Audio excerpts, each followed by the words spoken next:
Yeah, low-key it kinda does. OLS is just project Y onto the column space of X, and then all the scary stats stuff is mostly bookkeeping around that geometry. You solve beta hat by minimizing squared errors, and linear algebra hands you the answer as x beta equals xc. So beta hat equals x caret minus 1 xc when that inverse exists. The residual is just the part of y orthogonal to the regressors, which is why the normal equations drop out so cleanly. So the hard part usually isn't the algebra, it's whether your estimate means anything causal instead of just being a very elegant projection with commitment issues.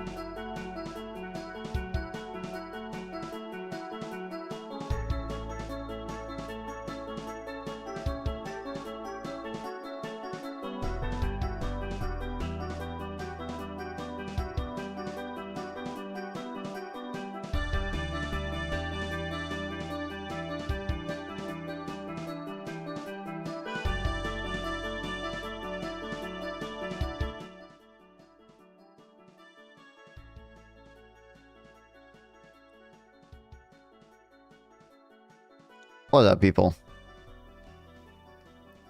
How y'all doing? You scared me again, Chipringo, with the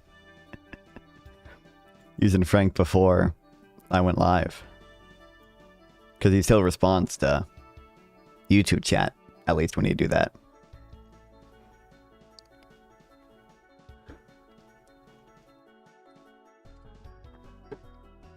But welcome back. Glad you made it to the 12:30 a.m. stream start. Hold on, sorry.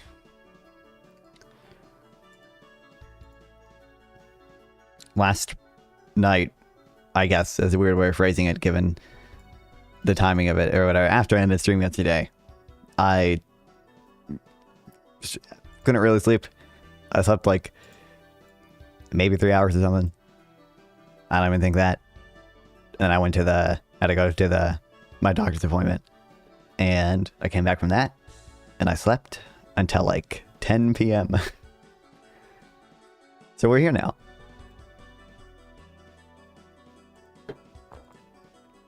Knit men's undergarments. I swear to God that I've literally had this before. It might have been woman's or something. But it's like China, like probably Bangladesh and India.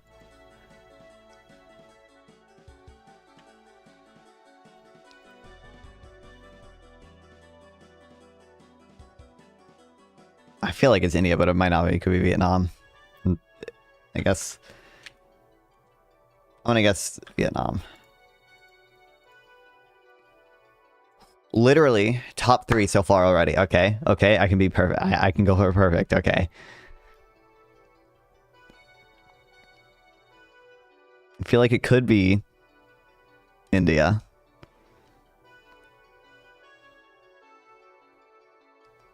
Indonesia maybe too.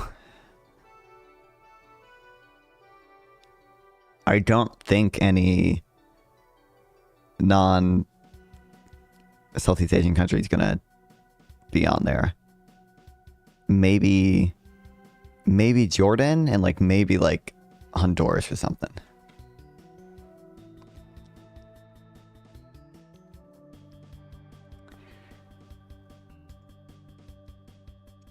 I'm going to guess Indonesia. I'm not confident though. There are a lot of places I could see it being. What's up, Spin City? I mean, if you really want to talk about immigration, we can, I guess.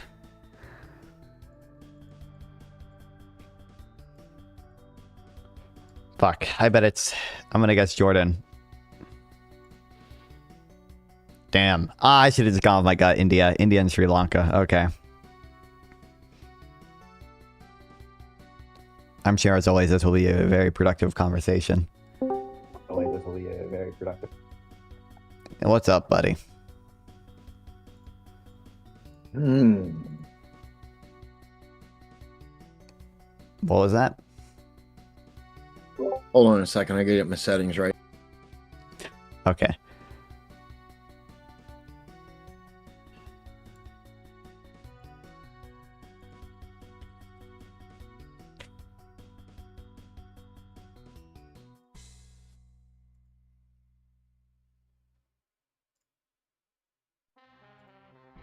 So, Oh, what God's about Chillin. immigration? Are you having a conundrum on?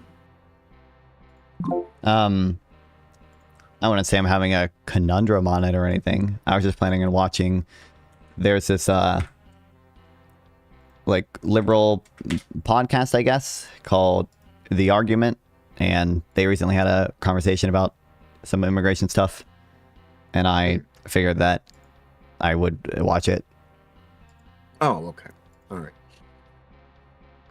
Well, I thought you wanted to actually talk about something that I will prove you wrong on. Well, I wasn't. I was just telling you that's why it's in the title. We can talk about. I'm sure we have very differing opinions on immigration. I don't know. Sure do. So, Yeah, I don't know. So, shrimp cocktail. Let me ask you a question. What is your opinion on immigration? I think generally it's pretty good. Seems like immigrants tend to be like net contributors to the economy overall, essentially. And I think that, you know, they have benefits for the native-born population of a country typically in that way, and they don't seem to cause enough social distrust or social discohesion to outweigh that. And I also think that, you know, the gains to the migrants themselves, I also consider relevant. I think if you look at it, you know, something like 5 to 7 times like wage premium that immigrants get when they move from like their home country. It obviously depends on their home country, but when they move from their home country to where they go, and that's a pretty big benefit for them that I think should be considered. So, would you agree that legal immigration is good? Generally, yeah. What about the illegal immigration? I would prefer it to be legal, but for one, I think there's like some conflation a lot of times between like illegal immigrant and like asylum seeker, right? And then I think it's not clear to me that like illegal immigrants on the whole are like net harmful. So I'm not like, I don't think we have some crazy obligation to go and deport them all or anything, I would say. Well, if you go 35 mile an hour in a 20 mile an hour school zone, would you say that's illegal? Would you say that you broke a law? Yeah. Okay. So if you come across the southern border without permission, and you are not a United States citizen, wouldn't one think that you broke a law? I mean, so if you are literally just crossing the border without permission, yeah, I think so. However, Okay. Now, most of the people that like MAGA complains about, I think, are asylum seekers, and I think like a lot of I'm them, not MAGA. a lot of them are okay. Well, I'm assuming you hold a similar view to them in this position, at least. But if you come to the border, if you come to the border, you have a right in the U.S. to claim asylum, even if you didn't come through a port of entry. So the border control has to process those asylum claims, and not all of that is illegal or anything. If they are knowingly making a fraudulent claim, that can be illegal, and eventually they will presumably be removed. But most of that is not like strictly illegal. Okay. So let's think like a criminal for a second. Okay. You come across the border. You damn well know you're not a United States citizen. And you did not come through a port of entry where you could be documented. Right? Well, just to be clear, even if you don't go through a port of entry, when you do the asylum screening, they do a background check on you, and they screen for credible fear or reasonable fear. There's different standards at different times depending on well, here's the standard. You come into this country, you don't get screened, and you just go wherever the fuck you want, which a lot of people did. How many do you think did that? I'm not going to go into semantics.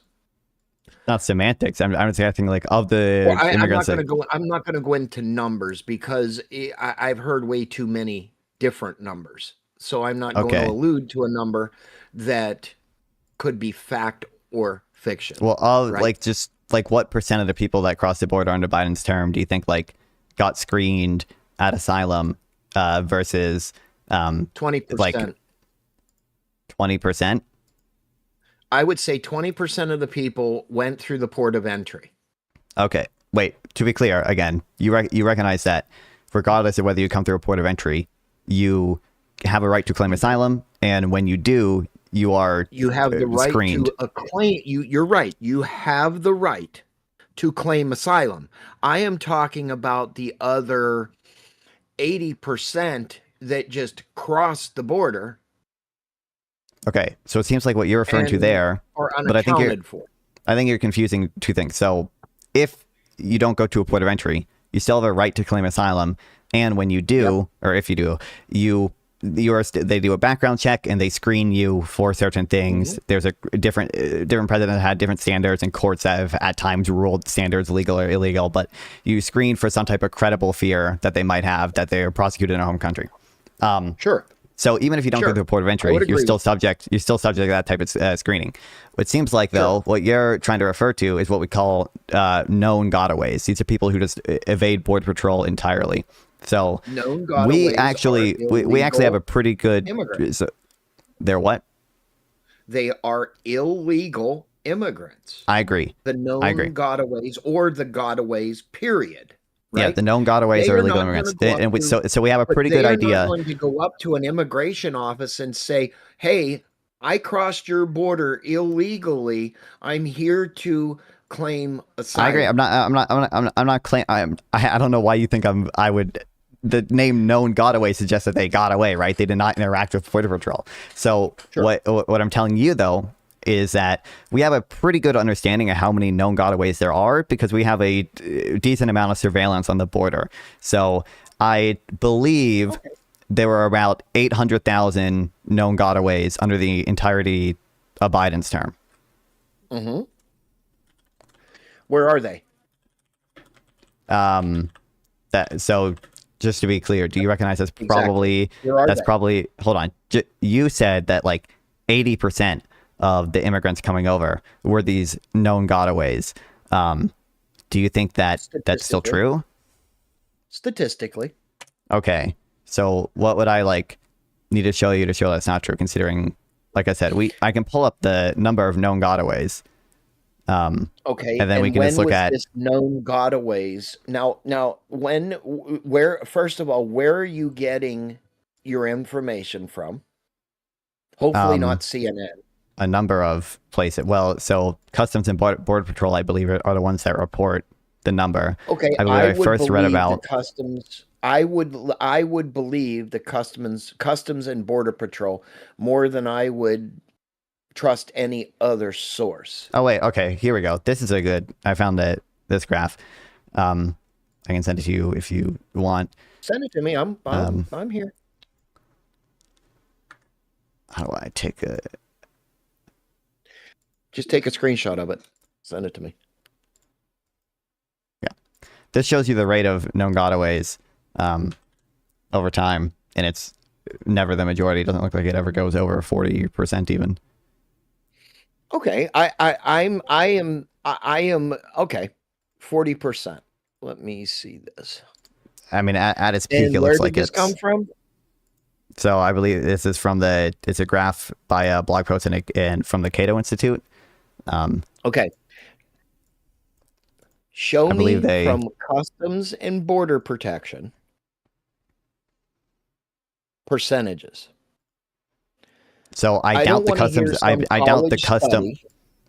It's not a college study. So I doubt the Customs and Border Patrol reports the percentages. I would guess that they constructed this graph by looking at the raw numbers that Customs and Border Patrol publishes. I can go check to see if because they cite the source down here. Sources: Customs and Border Patrol, nationwide encounters, Customs and Border Patrol, total legal. I just see the graph. It might not have. No, it's there for you, right under. No, on when you blow the picture up, it's cut off basically. I mean, Even can if I show upload you. a picture, if I still see under it sources, Customs and Border Patrol, nationwide encounters. Here, non-fun. Why you don't believe? Yeah, so it just when I click on the source, it looks like it's a table with the number of gotaways and encounters and such at a given time, and someone went through and collected all the tables to make this graph. But Okay, well, my question is, all right, I it's cut off, but I can make it out. Okay, it is cut off. Are we sure that they are getting this from accurate sources? well, I mean, you said that you would trust We the couldn't Customs be. and Border Patrol, right? Well, I would. Okay, so when they say source, But I can Customs and put Border that I can put Protection, that I and love they MILFs. I can put I love MILFs on the internet. Somebody will believe me, right, but they literally right? on the sources thing say exactly where they got it from, and you can click the link to it, and you can see the tables that they're getting it from. Okay. Well, I can't do that, but I will trust you on this. You literally, click the link I sent you, dude, and then you see underneath It's not it. a link. It is a link. Oh, okay. It is. Okay. I'm sorry. I did not look above it. That's my fault. That's my fault. And then, yeah, you can see it'll have sources. Okay. The first one is I'm reading nationwide it. encounters. This is from the Customs and Border Patrol website. Then total illegal alien apprehensions. Again, this is a table. It doesn't look like they report the rate themselves. Someone at Cato went through to do the work to Sure. get the rate. Okay. Well, I would agree that it is a little less than 50%. That's a known got-away, right? But one caveat to this was catch and release.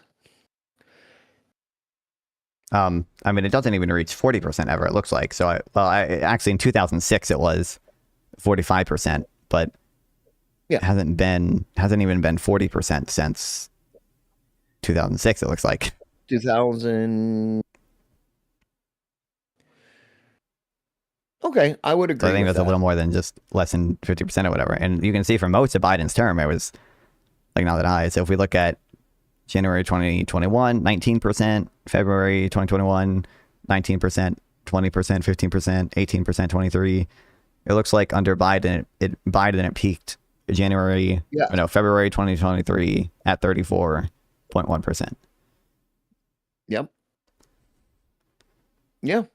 You're Okay. correct. So just when you said like 80% of them Okay, were I was using maybe a number in whole, not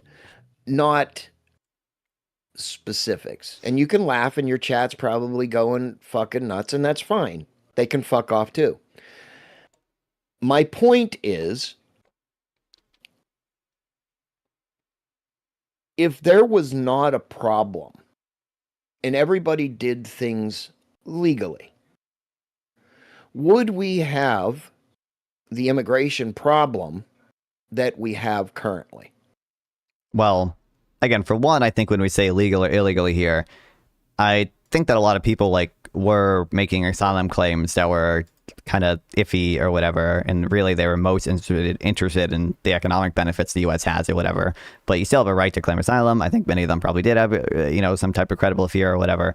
So that's number one. I think, I think I just demonstrated. It seems like the majority of people were coming over via the asylum process. None of them were credible.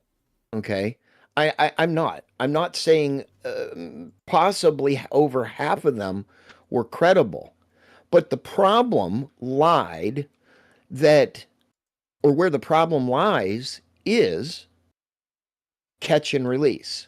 They make their asylum claim, they let them go. But catch and release is not necessarily the illegal thing, right? Well, That's not necessarily into the United States. Yeah, because and they're they awaiting never an come asylum back to hearing. court. That's not true. From my understanding, the vast majority of them court. do show up for their court dates. It's just that and guess what? They're deported.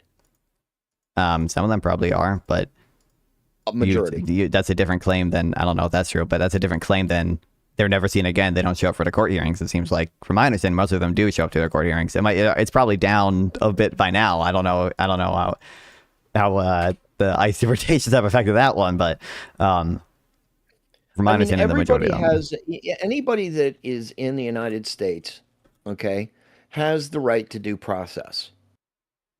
I would agree with that. But they have their day in court.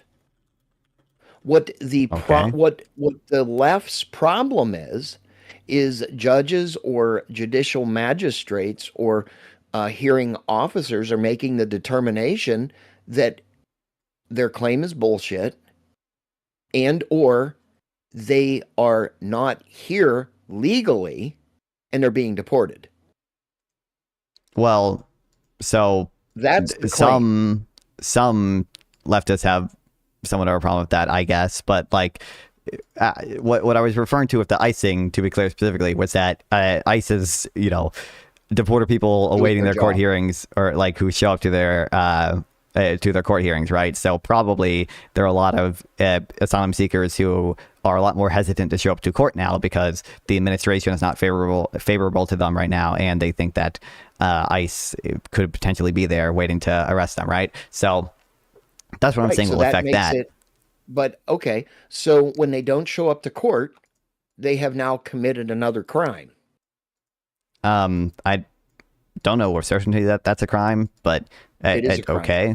That's not my. That's how you get a bench warrant. I'm not certain you understand what. So when you make a claim, typically I'm responding to that claim with like evidence, but then it seems like you just try to shift to like kind of a different thing entirely. So you're not dumb. You're not dumb. Okay? I agree. I could probably pull up things. Just a minute. Let's type in statistically.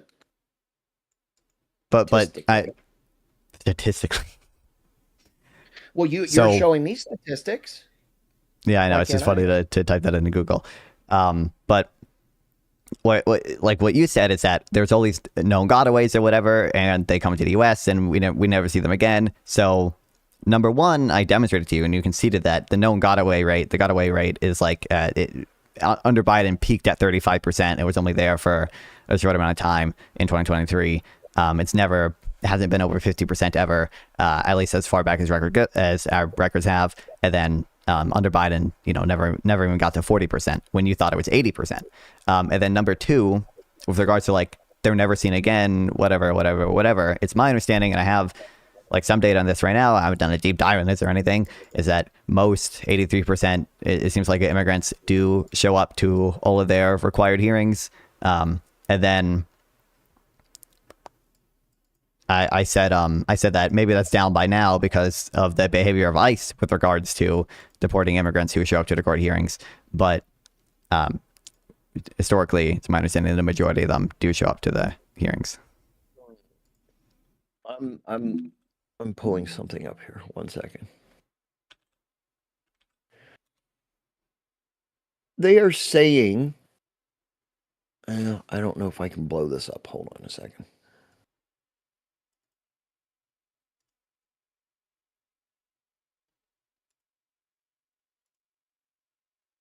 Okay, hold on.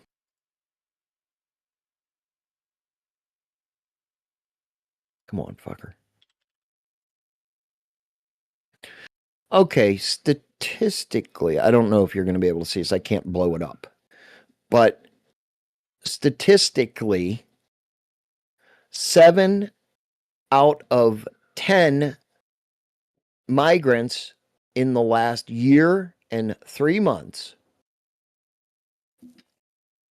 have not shown up for their final disposition. I mean, you can, in the last 3 months, that would not be like that surprising to me again, because year and 3 months. Oh, sorry, year and 3 months. 3 months. Well, actually, that still would not be surprising, right? Because Trump has been. It's not surprising. It's not surprising because they already know their claim is bullshit.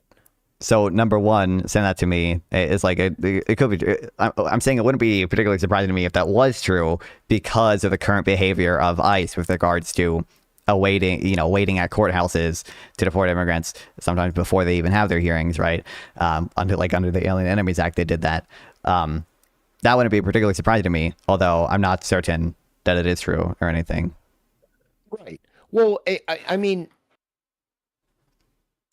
wouldn't you agree that that sounds correct for the No, reasons of it doesn't sound. It wouldn't deported? be. It wouldn't be super surprising to me if it was true, but it doesn't sound correct to me. Okay, so you've made your asylum claim. You know it's bullshit.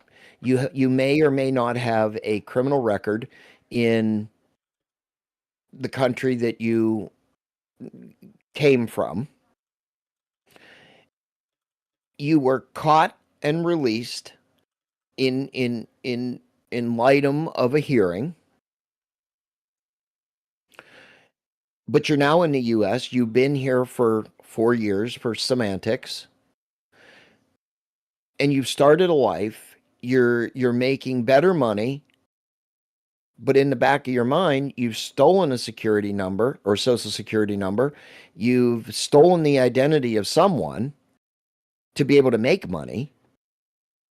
And now comes your court hearing. Well, I'm not going there. I'm already here. I have the protections of different states or whatever. But at the end of the day, federal law trumps state law. You're going to go back if you're caught.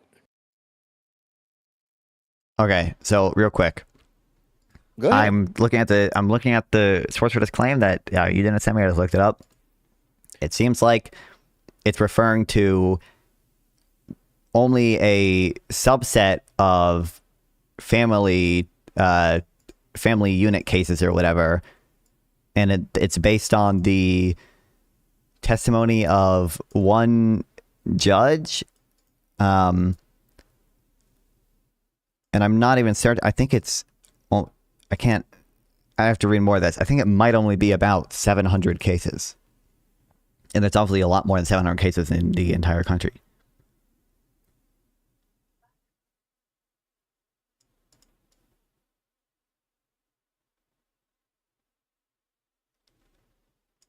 Okay, I don't what are you reading? No, fun. I'm on the Center for Immigration Studies website right now. It says almost 7 out of 10 families are no-shows in 10 immigration courts. That's where I was getting that from. But Yeah, I'm reading further into it right now myself. Yeah, but 7. I'm not trying to be an asshole. I'm saying 7 is over half. Yeah. And the immigration officers or ICE are going out to arrest them. What? So the behavior I'm referring tactic- to, hold on, to be clear, the behavior I'm referring to with regards to ICE here is ICE waiting at certain courthouses for asylum seekers to show up to their hearings and deporting them then. Not they don't show up to their hearings and they go out and track them down, right? Okay, but they did show up for their hearing. What? Okay, so what you're seeing on CNN and wherever else you're looking, right, is these people are there for their court hearing. Mm-hmm. They are ordered removed. No. ICE is outside. Well, some of them. Well, them. some of them have, but some of them were deported before they got their court hearing, right? Like, for example, JGG was deported under the Alien Enemies Act before he got his court hearing. He showed up to his court hearing date or whatever, and the ICE ran through their checklist and determined, actually, we think you're a member of Trinidad, and they made him sign documents without explaining in his native language what they were. And they didn't tell him where he was going, and he was detained for several days before being put on a plane to be deported. It was only because the ACLU got a temporary restraining order that he ended up not being deported, and the Supreme Court ended up siding, mostly with his side on that one, right? So, Right, but now, if I'm correct, and I'm not saying that I'm always correct, he is going to have his hearing Well, on I have no his. clue. I have no clue, exactly what the legal process is for him moving forward. I'm just saying that Well, he would get his this due is like process. you understand how behavior like that would make people hesitant to show up to immigration hearings, right? Oh, absolutely. I would agree with that. Okay, Absolutely. so you understand why I'm saying it wouldn't be that surprising to me if, as of now, the statistics on who, essentially what percent of people show up to immigration hearings has changed because the behavior of ICE has changed quite a bit as well. I'm not disagreeing with that. I'm not disagreeing with that. Okay. I have always said, and just to be very clear, I do not I do not condone some of the tactics that ICE is using. I don't support a lot of what Trump is doing. I don't support but or what I don't support is illegal people that we don't even know who they are that have come into this country. I support legal immigration. Go through the steps. Okay. If you are But stuck at the border for 2 years, if you last those 2 years and your claim is valid and is validated, or you pay your homage to the country to become a citizen, and you do things in the immigration handbook, you should be admitted. okay. You So should be able to there's speak a our language. mhm. You should be able to articulate the history of the United States, but not just come knocking on the door and say, "Hey, are we on YouTube?" Yeah. Okay. Um, I'll be tactful then. Um, I don't think that somebody should come knocking on our front door, and just because they have a sob story, they should be admitted into this country. So that seems like somewhat of a different conversation, and I'm willing to like have some conversation about like what the optimal immigration policy is, right? But I said at the beginning, when he asked, like I would prefer the immigration to be legal, right? I would prefer that we don't administer as many asylum claims Immigration as we is do. legal. Well, Immigration is legal, okay, non-con, if you do it the right way. that's crazy. I didn't consider that one. So what I was making clear at the Oh, beginning is that like gotcha. very few people like support illegal immigration, right? People might support higher levels of immigration and they might want it Whoa, to whoa, whoa, be whoa, whoa, as whoa. I do. Hold on. I'm going to bring my proof. I'm going to bring my proof right the Okay. fuck now.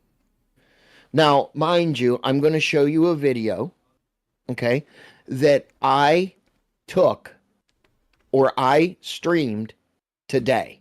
Mm-hmm. Today. Is there going to be someone? So to be clear, I didn't say that no one supports illegal immigration, and then I also didn't say that no one thinks that the like illegal immigrants are just like not substantially a problem or like aren't necessarily net benefit, right? Like what I said is earlier is that like I think a lot of asylum seekers probably are more economic migrants than they are like genuine asylum seekers, but I just don't see evidence that like they are like significant net drains or anything overall.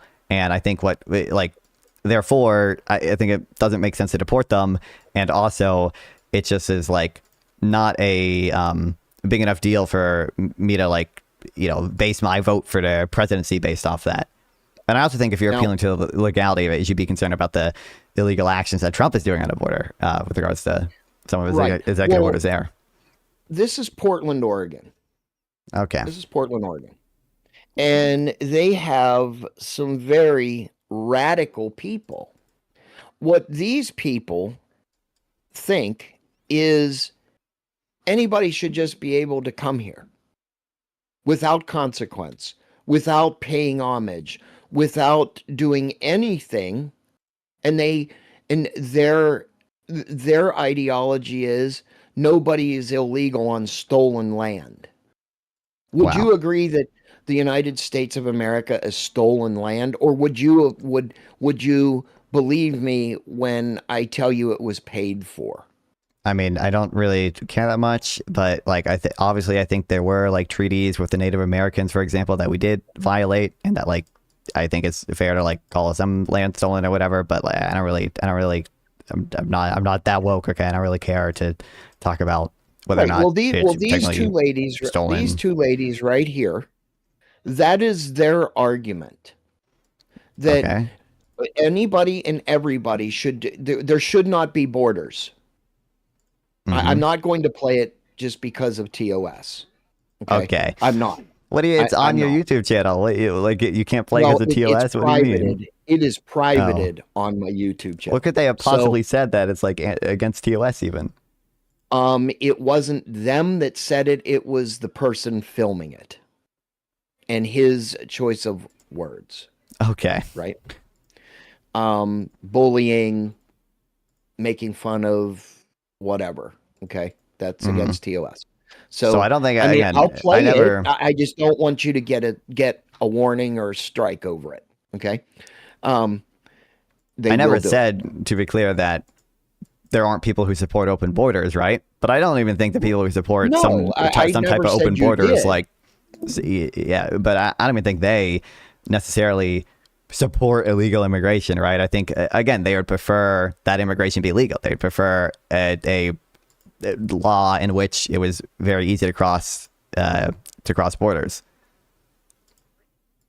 Well, I'm not saying that you have ever alluded to me that you are for open borders, but people like those chicks not even support to or say they support. Go ahead, you can say it to me.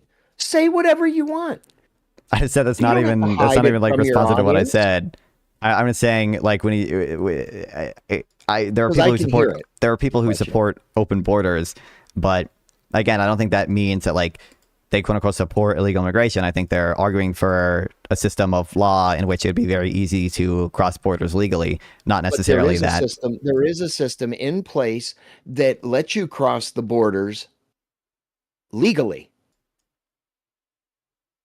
It's obviously very hard, and their argument. There should be no borders. Anybody should just be able to go wherever they want to go. That is their belief, self-articulated. What is it about? Non-fun, I would be happy to send you that video so you can watch it privately. You can send it to me, but it's not that surprising that there's some woke people out there who want open borders. I'm familiar with them, but again, like, we know. Obviously, if you're saying like these people are so radical, so evil, so crazy, like you recognize like there's a material difference between the law that we have now versus the law that they would prefer, where it's even easier to cross borders. You can say like it's easy to cross the border right now or whatever. And it is. It's not the hardest thing in the world to make an asylum claim or whatever. Well, actually, right now it kind of is. But during the evil Biden administration, it's not the hardest thing in the world to make a asylum claim. But they would just prefer it be, one, easier in general, and then two, easier to get permanent status, I should say, and then two, not have to rely on you having an asylum claim, but rather you could come here for essentially any reason. But you can come here for any reason. Yeah, but we limit those. We limit those. You recognize we limit those. Whether it is deemed by a court that it is legitimate or not. What? You can come to the United States and claim whatever you want to claim, whether it's asylum or heritage roots, whatever. You can do that. But that's legally. Not really. You can do it legally. You can't. It is up to the court. If you're claiming asylum in a way that you would have a court hearing, whatever, you have to have a legitimate version or claim to asylum, right? You can't say. Just said if somebody came here with a legitimate reason. I'm simplifying it for you. But no, I don't think you understand. I don't think you understand anything. Well, really. I understand what you're saying. I don't think you do. Oh, trust me, I understand what you're saying. Right. So if you're claiming but asylum, they're you have still to be having that court hearing. you have to be claiming asylum, that you can't go back to your home country and you need asylum here because you're afraid of political prosecution or some other type of like political violence or whatever against you, Cartel. by nature of by nature of the conditions in that country. You those are essentially kind of uncapped. There are limits on it, and with Trump's executive orders, I love your it's chat. basically okay. It's fucking hilarious. It's basically it's very hard to claim asylum right now, which is probably against the law, by the way. But regardless, It is if you're not claiming against the law if you to want to claim if you want to come asylum. here for like economic reasons, I'm saying it's probably against the law for Trump to shut down a lot of asylum claims in the way he has. What I'm saying is, if you want to come here for like economic reasons or whatever, we substantially limit how easy it is to do so. And the argument to people like those woke girls or whatever, a lot of them would be that we should make it easier to come here for other reasons than claiming asylum. Well, and as I said, there are, and you just admitted, you said 3 of them. What? So it's not just 3 reasons to, or we both said 3 very good reasons to claim asylum, right? Mm-hmm. But if you've done any research, and I invite you to do it, on what one would consider, or a judge or an immigration official would assume would be legitimate. Okay, again, the argument that these evil wokies... The argument these chicks say is anybody can just walk across a border. Yes, hold on. That implies that you don't. Yes, exactly. That implies that you don't have to have an asylum claim, right? That you shouldn't have to, have credible fear or whatever to come here. In certain terms, yes. In certain terms, okay. Yeah. So what I'm saying is that is their argument. Their argument is not that their argument is not that they necessarily like support illegal immigration or whatever. They might not view it as, I would imagine they wouldn't view it as substantially harmful, but that they would prefer a legal system where it is easier to come here without having to make a asylum claim, but instead you could just, come here as an economic migrant legally and easily. Right. So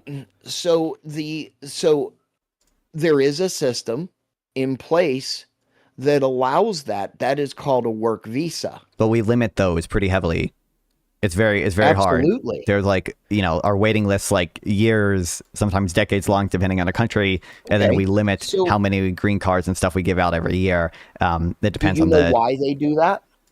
Because we want to control the inflow of migrants, essentially. Yes, you're right. We want to control the migrants.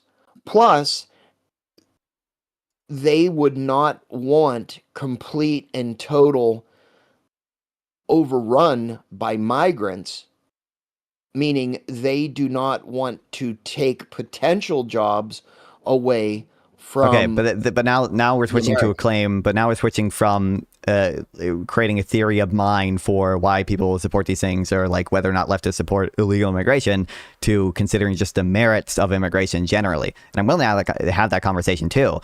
And I think the merits of immigration generally are pretty good. But I also think there was people on the left that agree that we should not have, or there should not have been, illegal migrants in this country. Repeat that? Would I agree? There are people on the left who agree. Would you agree that there are people on the left, or liberal, or shrimp supporters, whatever, that would think the illegal people that came across the border should not be here?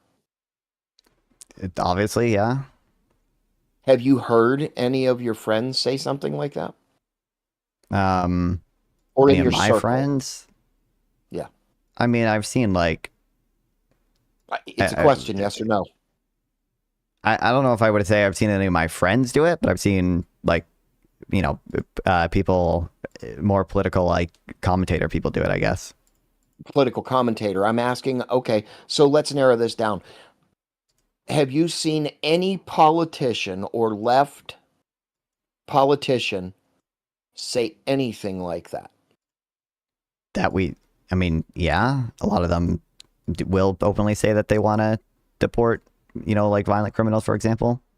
Okay, so why does the almost complete Democratic Party support them being here and are fighting every day for the funding to keep them here?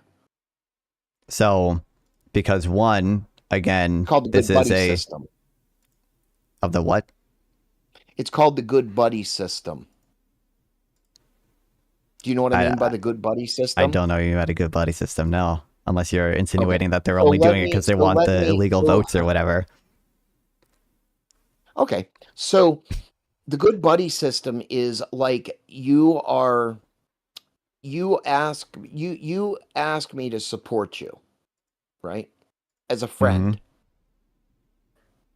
And my friendship and your friendship is contingent upon certain beliefs. Mm-hmm. So it's like John Kennedy supporting Ted Cruz. They're friends.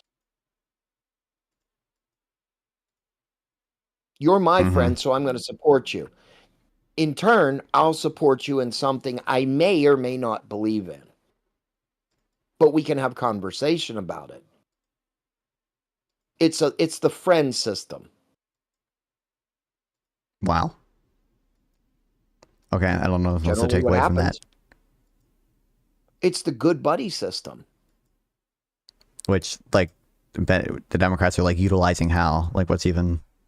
They are creating a quorum to say I support you because I like you.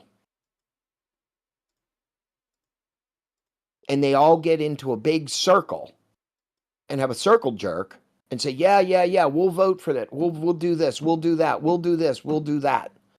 Because it's you. Okay. So if we're just talking about the theory of mind for people again, We're talking right? about we're talking So- about a theory of mind, yes. Yeah. So I'm saying if we're right now, I just want to be clear. That's what we're talking about here. I think a big reason why Democrats right now are concerned with immigrants and the treatment of them is because, at least, regardless of whether you agree with this, they view them as being persecuted, as being under attack, as being, denied their rights as required by the Constitution. None of their rights are taken away. Who is immigrants? Correct. So I disagree with that, and we can get into that disagreement. But Let's certainly, get into but just to be clear, the theory of mind for like why many Democrats are vocal about this or whatever is because at least they believe that immigrants have been denied their constitutional rights in some cases, at least.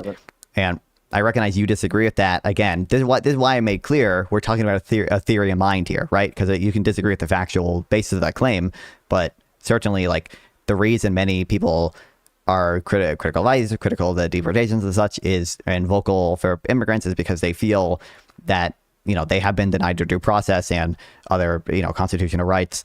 And it's not just this good buddy system or whatever. And then I also think there's just kind of a like humanist, like welfare concern, just that, like, deportation just kind of sucks. And if these people are not substantially harming us or whatever, it is just immoral or wrong to deport them, even if it would be technically legal to do so in some cases. Okay, any migrant that is admitted into this country has and is afforded the rights of an American citizen because they are now an American citizen. They have the right to vote. They have the right to free speech. They have every constitutional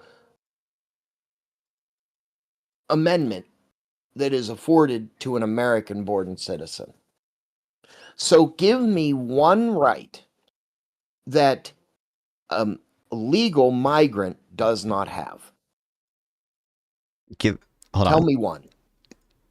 Give you a right that a legal migrant doesn't have? Correct. So it's my They have the right understanding. to vote. They have everything that we do. So no. So first of all, when you just say legal migrant, that doesn't imply, to me, that doesn't necessarily imply citizenship, right? You're correct. If they're a citizen, they would have all those rights. Okay. But if I will they go down if they your just have rabbit hole. permanent, if they just have permanent status, there are certain rights, like they can't vote everywhere. They have permanent status, which means they are a citizen. No.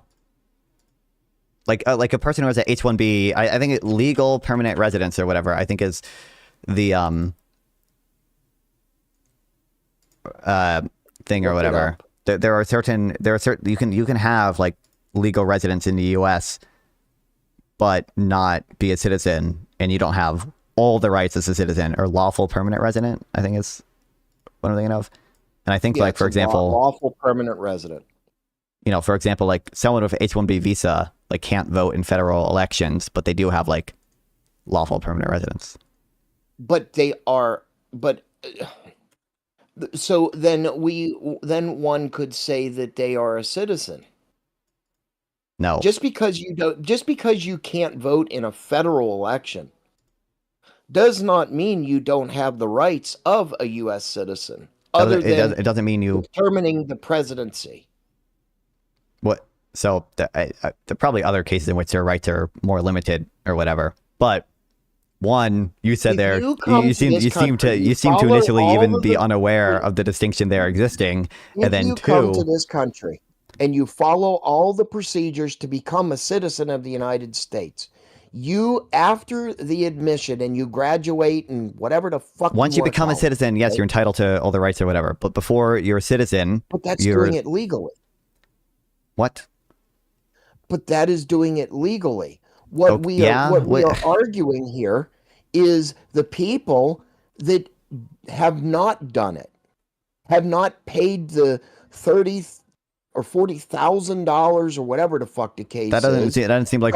First of all, it seems like you were just totally unaware of the distinction between permanent resident. It seems like you were just totally unaware of the distinction between permanent resident and a U.S. citizen. So you asked me. You specifically asked me. If you become a permanent resident, you have the rights of the United States. Not all of them. Not all of them. Not all of them. Not all of them. Except one.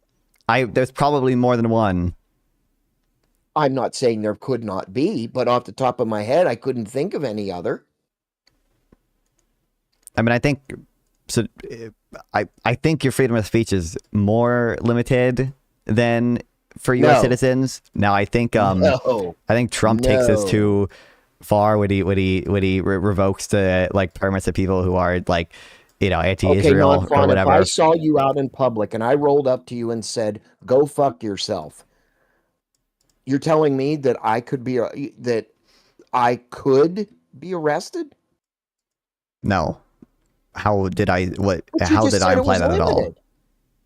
My understanding is that if you are not a citizen, but you even if you have a visa, you are subject to more sort of stringent requirements with regards to what type of speech you can have. You are absolutely fucking wrong. Okay. So do you criticize Trump then? Wait, hold on. Do you just real quick? Do you like agree that Trump is like attacking free speech? And do you think that Trump is violating the First Amendment when he revokes the like visas of people who are critical of Israel?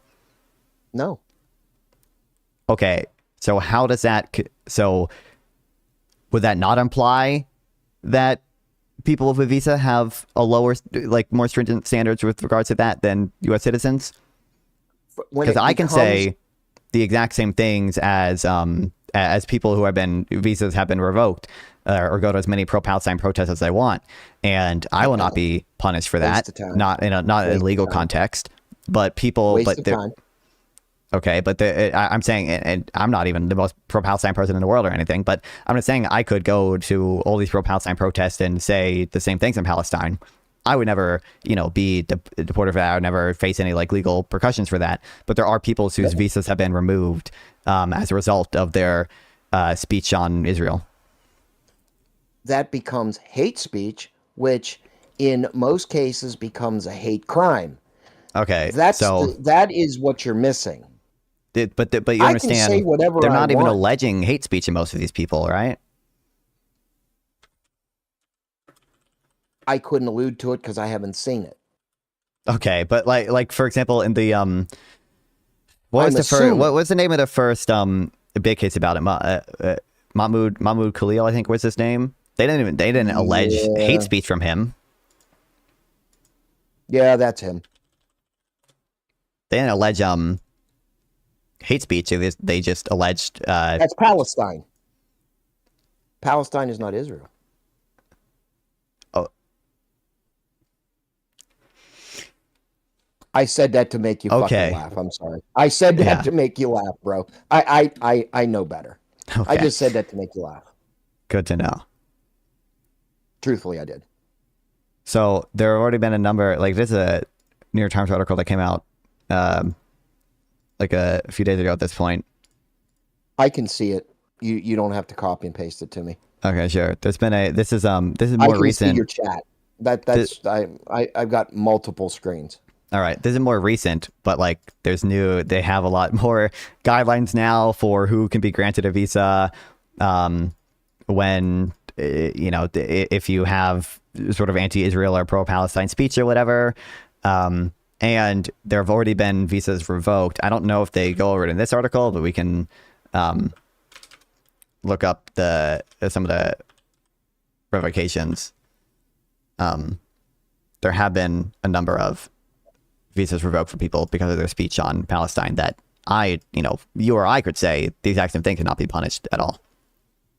And I think Trump goes. They can't be punished. I never said that they can't be punished.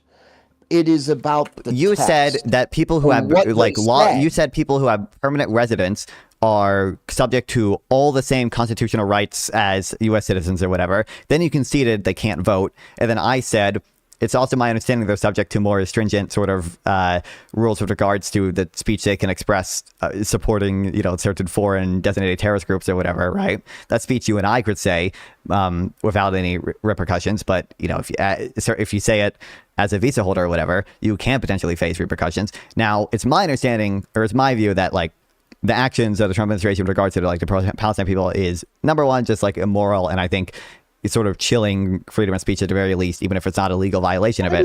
Number two, I think it probably I think it probably is a legal violation of the free speech from my understanding. But it is my understanding that you do have more limited First Amendment rights in a legal context as a visa holder as compared to a citizen. Who determines that? What do you mean? Who determines that? Who determines what aspect of it? Who is determining that a permanent resident said, "Go fuck yourself, Donald Trump," and who makes that illegal? So, wait, hold on. Repeat that. Sorry, I was looking. The question, isn't it? Who makes it illegal? Who makes what illegal? The speech? Who makes speech illegal? So they're not being criminally prosecuted for it, right? But they are.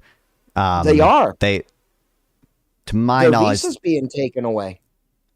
Yeah, that's not a Because criminal process. That's not a criminal Who prosecution. makes it That's not a criminal illegal? prosecution. Who makes it illegal? So the State Department, I believe, is the one in charge of many of these things. Every illegal migrant says, "Fuck you, pig." Or, excuse me, a legal resident says, "Fuck you, pig." You are telling me that they can be arrested, or their residency status can be changed because they say, "Fuck you, pig." Well, no, so not necessarily, but I'm looking into it more. I think actually they might. Yeah, please do. They might have literally the same free speech as Americans or whatever. I have to look into it more. It was my understanding that they were more limited in what they could do or whatever. But that just makes. Like but hold on. But just to be clear, that makes your argument worse here, right? That puts you in a worse position, because if they literally are entitled to the exact same free speech that Americans are, right? If there's no distinction, or like if there's no difference I have never heard of a migrant being told that you can't say that because you're going to be deported. Mahmoud I have Khalil, never Mahmoud not Khalil, or the there was a girl I think at NYU who was deported because she had a What did Israel she say? she had a anti-Israel op-ed. That was like not. Read it. I have to find the name of the girl. Do you think it's gonna fall under hate speech? To be clear. I would assume. And I haven't also, seen it. also, my understanding. Do you think would it change the calculation for you at all if the Trump administration did not allege hate speech? Because if the administration didn't allege hate speech, Wait a then minute. Ask that question again. would it Ask that change question your view again. on the issue at all if the administration did not even allege hate speech in these cases?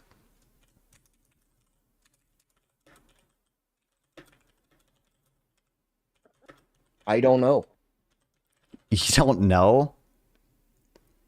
What I think you think is I am so engrossed in the Trump administration. I'm not. I am in the middle. I just lean right a little bit. Right. That's a fact. Sure.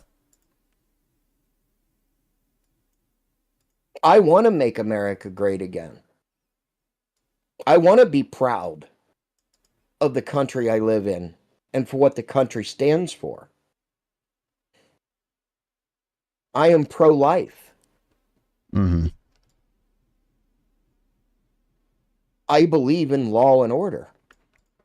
Okay, so skipping over the parts where she's just talking about like the universities, and certain actions the university took. What she's saying said. credible accusations against Israel include accounts of deliberate starvation and indiscriminate slaughter of Palestinian civilians and plausible genocide. And then she criticizes the university's response. And that on America, and you have seen that the Trump administration or the United States has done this. She was detained. I'm reading her op-ed that she was detained for. She was detained. She was detained. I Why was she detained? I believe that she was released pending final decision on a legal case over her detention. What was she detained for? This op-ed, her speech. Her speech. Okay. Well, in addition, the dean of students' office has written, this is like all just stuff critical of the university, which obviously none of that's going to be hate speech. In this case, the systemic changes that the collective voice of the student body is calling for are the university to end its complicity with Israel insofar as it is oppressing Palestinian people and denying them the right to self-determination, a right that is guaranteed by international law. These strong lobbying tools are more urgent now, given the order by the International Court of Justice confirming that the Palestinian people of Gaza's right under the Genocide Convention are a plausible risk of being breached. That's not hate speech. You agree with that, right? I would agree that would not be hate speech. You're correct. That's not even remotely close to hate speech. No. Okay, the university may remember with pride its decision in February 1989 to divest from South Africa under apartheid. Reject any attempt by the university, the president to summarily dismiss the role of the Senate and mischaracterize the resolution as divisive. All this stuff, most of the stuff is just critical of like the university's actions, which are not going to be. I'm reading it as fast as you are. Go ahead. Yeah, they're not. That's not going to be hate speech. The only hate speech is going to be the stuff related to Israel. I've already admitted that would not be hate speech. Yeah, okay. But so we're missing something here. What are we missing here? Please I don't inform know. me. That's what I'm trying to figure out. Okay. Because on its face, I do not see a reason why she was arrested, because I don't see any hate speech in there. What I'm trying to figure out is why she was arrested to begin with. There has to be some other mechanism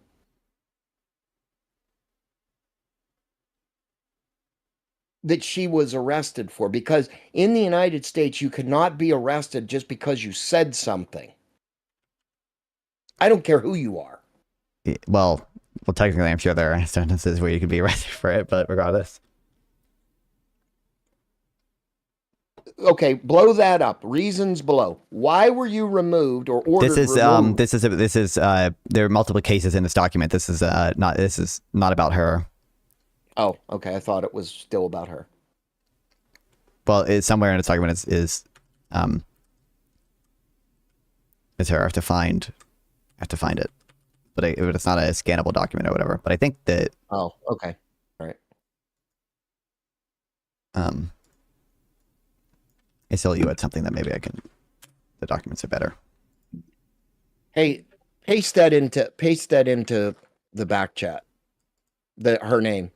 I'm gonna look on something. I'm gonna look on Pacer and see if I can find it. Because I am honestly interested in this. Mm-hmm.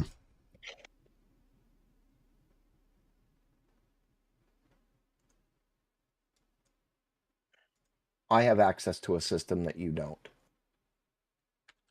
Wow. Well, I'm sure of that.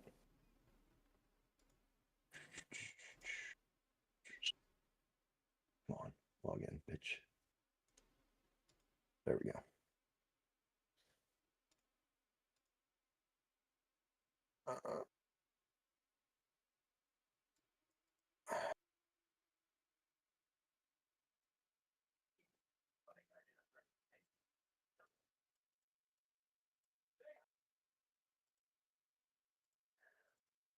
That was U.S. Court of Appeals, correct? Non-farm?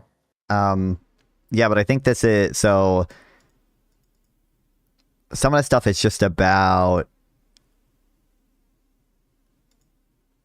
her. I think it looks like the ACLU is essentially. I don't want to say. I don't think countersuing is the right word, but not all of this is like just simply them protesting her detention. I think some of it is broader than that. Well, I'm pretty sure. I'm just seeing if I can find it. Is that the New York District Court of Appeals? Can you tell me? I'm looking at.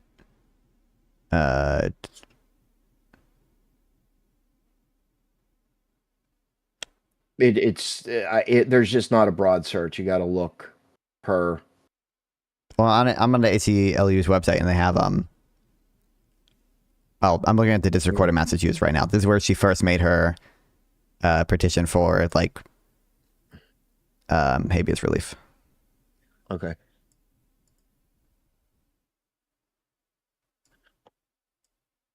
If you copy that link, and because I really can't see it on your screen, it's pretty small for me. Sure. I'm genuinely interested in this. So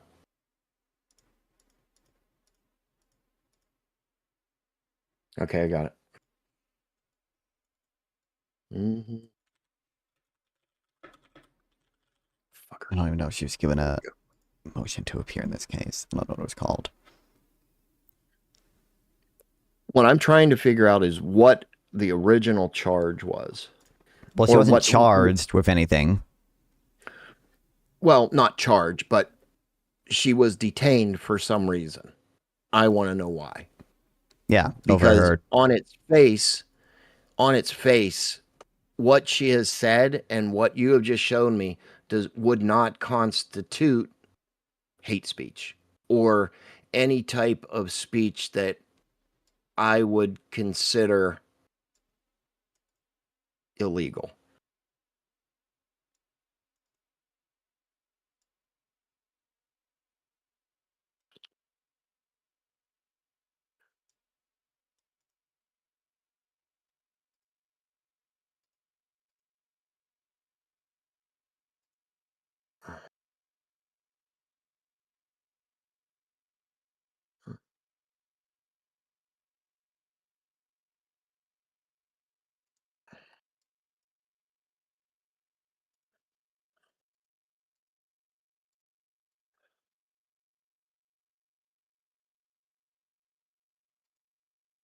If you go down to April 16th, 2026, down at the bottom, it says other, what could it say? I don't want to butcher the name, but versus Trump case overview.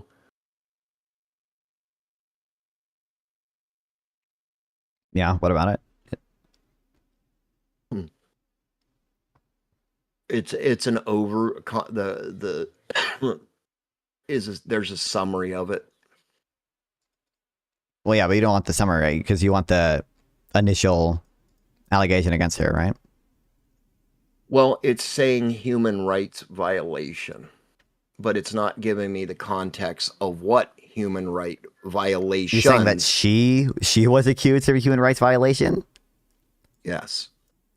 That's the way it reads for me. Well, read whatever you're reading, because I don't think that's true. I don't think that's true at all. I think you're misreading it as her, or as someone saying that she has a right to free speech and that's being violated. Hold on a minute. Her in retaliation for co-writing an opinion piece that was published in her student newspaper the previous year.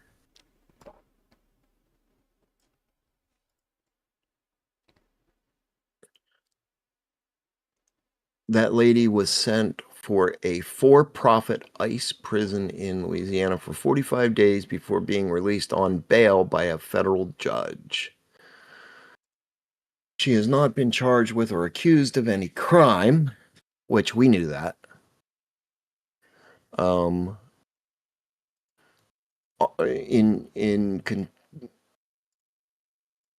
Saying this, for-profit prisoners are known for various human rights violations, including deprivation of basic human necessity, abusive and discriminatory treatment, and medical neglect and mistreatment. Sorry.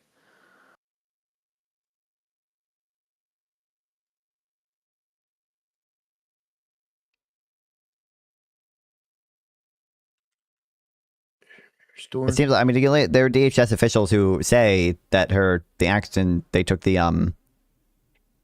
detained her for was simply the op-ed. Right, but it doesn't say what part of the op-ed is. Why does that matter? What do you mean? There has to be something in there that says, or it doesn't seem like they specified.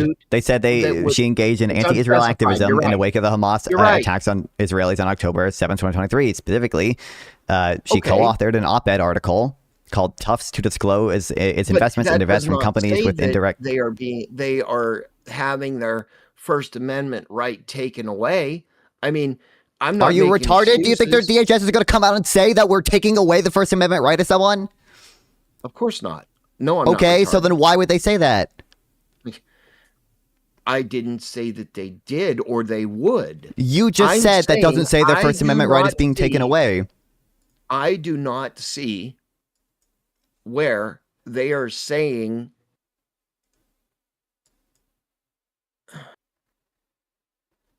hold on a minute.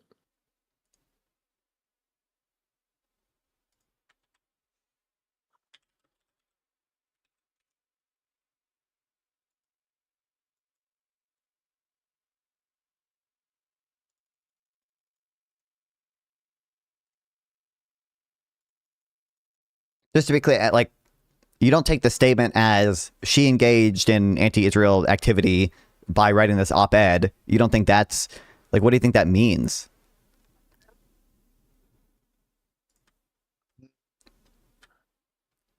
You don't think that's them saying that she engaged in anti-Israel activity and the reason and the justification for that is the op-ed she wrote?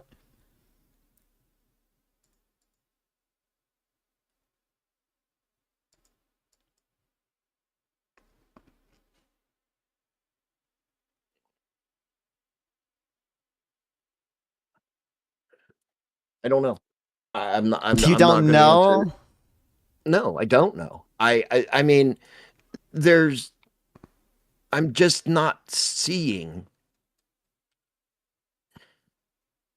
I mean, granted, yes, she was detained by ICE. Yes, okay, that might have been wrong. I don't have been wrong. Disagree. To be clear, you said earlier it'd be a violation of the First Amendment, but now we're just going to might have been wrong. If it was hate speech, let's be clear. If it was hate speech, it Let's be probably clear. would. What? Don't strongman me, okay? Don't. I said, and I quote, if there was hate speech or hate to the United States of America, yes, that is considered, or you said that I hate Donald Trump. That could be considered a hate speech. Anything What? can be declared hate speech what somebody doesn't like. It could. Is it arrestable? No, because of freedom of speech. Just because this lady wrote some fucking article and I have read the article, I do not see where she had said anything wrong. Therefore, yes, they violated her First Amendment right. Great. But this Okay, is thank one you. case. Well, there are multiple. I mentioned Mahmoud Khalil earlier, and then I know. I'm looking through Pacer on. I'm looking at Pacer too on that. well, Okay, I would agree. but how many cases that like how many cases? Okay, like how many cases does there have to be before it's like a serious problem? More than two. Okay, I cited you two people's names. I know that there are I know there are others, but those are just the two that I'm most familiar I don't with. disagree. I'm not disagreeing. What I'm saying is, what I disagree with is, okay, yes, they were detained. They were asked, what did you mean about this? She was obviously not charged with a crime. Her status was attempted to be revoked, and it could still be revoked. It's pending a court case. Oh, okay. So absent the ACLU, she probably would have, her visa probably just would have been revoked, and she would have been fucked. Okay. Okay. But that's something to protest about? Yes. That's something to stand out in the middle of the fucking street and block cars? The First Amendment rights of people being violated? Yeah. No. What do you mean no? No. So I'm going to stand out there on the street and say, oh my God, we think... How do you take a bigger issue with people doing that than with the president violating the First Amendment? Because I can't change it. I can't help it. I made my decision on a year and 3 or 4 months ago. I voted for the guy. I can't change it now. How can I change it now? Tell me how you or I can change that decision. But that's just a question of how effective Standing protests out on are. a street corner, That's just, I don't care. I don't care to debate how effective protests are. Right? I don't give a fuck about that. But okay, that's great. I don't really give a fuck about that. What I'm we're a little bit off to where we originally started, or whatever. But my contentions here are, one, the like theory of mind behind these like left-wing people a lot of times are, you know, the serious concern over the rights of people being violated, which it seems like you would. But earlier you were saying they only do it because it's a good buddy system or whatever, right? It is. The politicians are all friends. But that's different. They all sit down and have cognac at night. Okay, but the wokey people, whatever, are not necessarily protesting in support of illegal immigration. They don't necessarily believe illegal, they don't support illegal immigration in one sense. I understand. I don't think they will prefer a legal system which immigration is easier, obviously, and they might not believe that we should deport many immigrants, but they're concerned about the violation of rights that the administration is doing, which you seem to agree with, and then they're concerned about the broader immigration regime they want to have. Oh, listen, I'm a constitutionalist. I believe in the Constitution. I believe the rights that are in that Constitution, I should be afforded. Absolutely. By the way, I found the original thing, by the way, there's nothing particular here. It just says the Secretary of State has determined that they are removable. Okay. And again, we do not have the full story. What do you mean we don't have the full story? Why isn't the government Secretary of providing the State full says that story? you are removable. Why are you removable? They commented, the DHS official said, because of her their op-ed against Israel. Okay. Well, do you not think that it might be a bigger, if the Secretary of State does not do anything about it, and that information would get into someone else's hands, that could What? cause a conflict with that other country? This seemed, hold on, repeat that. That seemed incredibly retarded to me. It's not retarded. It's not retarded at all. Okay, repeat it, because maybe I misheard. Maybe I'm in that document, or that fucking manifesto, whatever the fuck you want to call it, that she wrote, would you, if the Secretary of State said that there's a problem with it, the country that she is talking against, or making an opinion against, would you not think that if it was found to be questionable, that the other country that she is writing about may have a problem and could cause problems in the United States? I don't think Or any of that vice makes it versa? a First Amendment violation at all or anything. Okay. If I go write, I'm going to kill you on the back of my car, how far down the road do you think I'm going to get before I get stopped? Not that far. Exactly. The best thing to do is not write that on your car, right? Mm-hmm. So you write this thing, it gets into the hands of Israel. Israel has a problem with it. Israel makes pushback on it. Do you think that you have a it's constitutional right semantics. to? Do you think you have a constitutional right to say that Israel is committing genocide? That's like the easiest question in the world. You can't be this retarded. Not retarded. So I could go answer out then. and stand on the picket line and say Israel is committing genocide. Yes, I can. Okay. Would I? So No. that's great. What? 'Cause I don't like care. you saying then the standard can't be, if this information got into the hands of Israel, could it possibly set off some set of events that would make Israel mad at us and create problems for us? That just can't be the standard, because obviously you saying that Israel is committing genocide would meet that standard as well. Okay. Would it be is it a provable claim right now?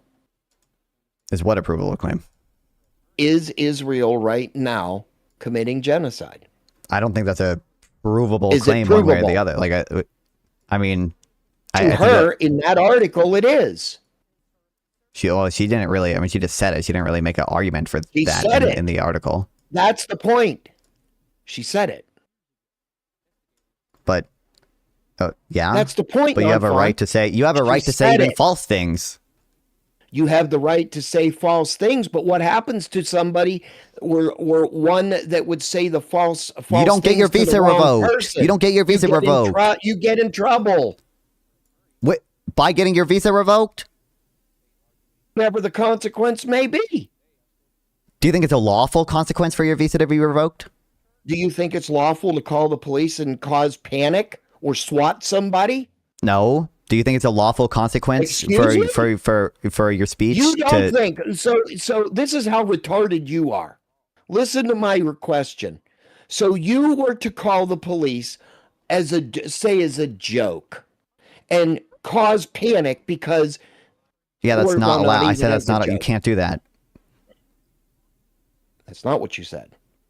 I literally. You That's not asked what if you you could said. do that, Think and I about what said you just no. said. Okay, so by her saying that, may in someone's purview may cause a problem. And it just so I don't know what happens may. that she probably shouldn't be in this country to begin with. That's a different claim, though. Do you think that like we ought protect freedom of speech for people like that? That is a good thing to do. Absolutely. Do you think the president has an obligation to Protect the rights the Constitution? of United States citizens? Yes. Okay. Well, to be clear, not just United States citizens, because the Constitution doesn't just give rights to citizens, correct? It also gives rights to, and you said this earlier. In fact, you said that they are entitled to every single right except for the right to vote for permanent residents. Correct. I did say that. Okay. So does the president have an obligation to the president didn't do this. The Secretary of Defense. Are you retarded? Number one, the guy the president nominated. Number two, I don't know for certain Marco Rubio would do this on himself. It's clearly and Trump could order him to like stop it if he really wanted to. Trump has no issue ordering the executive and secretary of state around like that. It's called politics. What do you mean it's called politics? Politicians did it.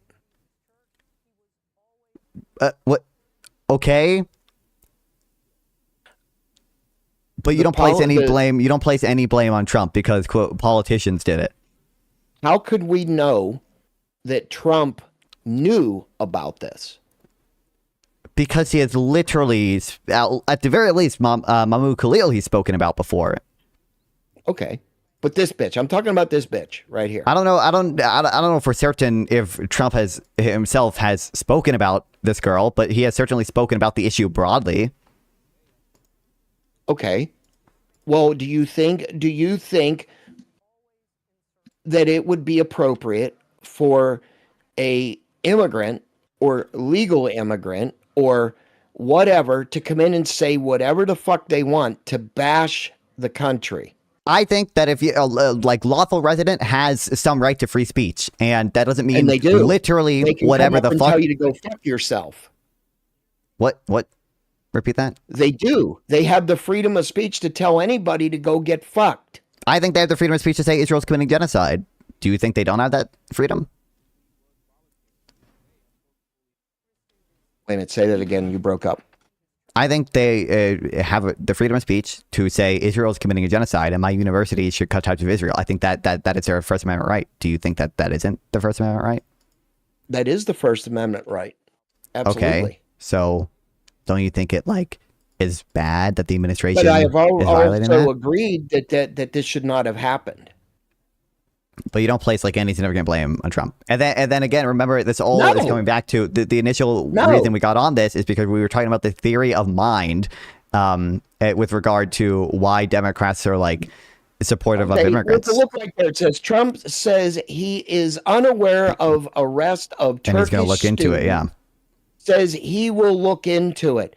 Obviously, it was done without his knowledge. We can only assume he supports the policy broadly. Like you would never, ever, ever, ever in a million years hold this standard for Biden because obviously Biden himself is not making every single decision like this.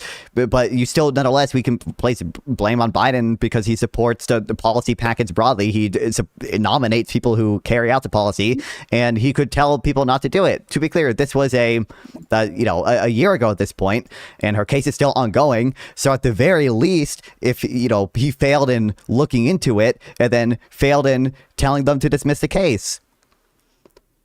But we can also just look at, again, the policy broadly. He said dismiss the case. Hold on, just to be clear, you agree that Trump broadly has a policy of limiting what people can say about Israel with regards to when they're student visa holders or other types of visas?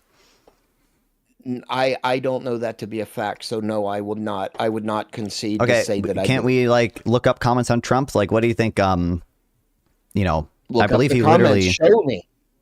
So. Let's just look at Mahmoud Khalil first, because I believe CNN. Here we go. These are going to be like quotes from Trump. Like, okay, show me where he has said. Has said what? What exactly? The thing I'm trying to show you here is that he. Go ahead, pull it up. It's my understanding that President Trump has directly commented on Mahmoud Khalil and said that he deserves to be deported. I have seen it. And that he was a I don't know if he said he's like literally terrorist or whatever, but that he's made comments of this sort that are like, oh, he was violent or radical. Show me the comment that he called Khalil a terrorist. Show me. Didn't you just hear me say I'm not certain he called him literally terrorist? But he didn't. What I believe he said was he was considered a threat to the United States. Mm-hmm. Wait, what do you think I'm trying to? What do you think I'm trying to prove? I said that Trump supports the policy of going after student visa holders. I want to see the policy where he said that he is limiting freedom of speech. Are you retarded? By anyone. Okay. No president is going to come out and say, I'm limiting freedom of speech. The thing I'm trying to prove to you right now is that broadly, Trump does have a notion of liking going after student visa holders who are engaged in like pro-Palestinian protests or whatever, right? And a piece of evidence for that would be him supporting the deportation or revocation of a visa for Mahmoud Khalil.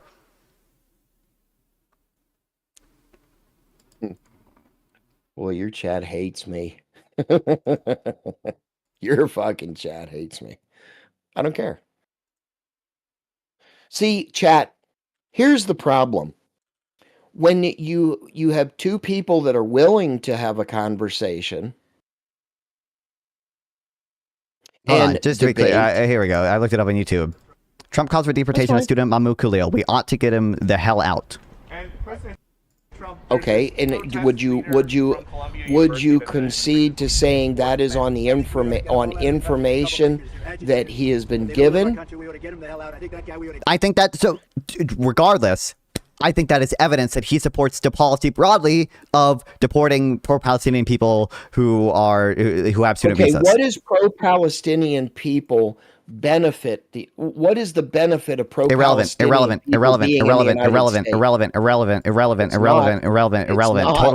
totally retarded, totally irrelevant. You total goalpost shift, crazy pivot. Do you agree that one, the fact that the Trump administration has done this to many student visas, two, the fact that the Trump administration currently is applying new standards, again, the New York Times article I brought up earlier, for getting a student visa that restricts what you can say in Israel, has new guidelines for this stuff, and three, that Trump has made comments about like Mahmoud Khalil saying we ought to get him the hell out of here, that those are all evidence of Trump broadly supporting the policy of limiting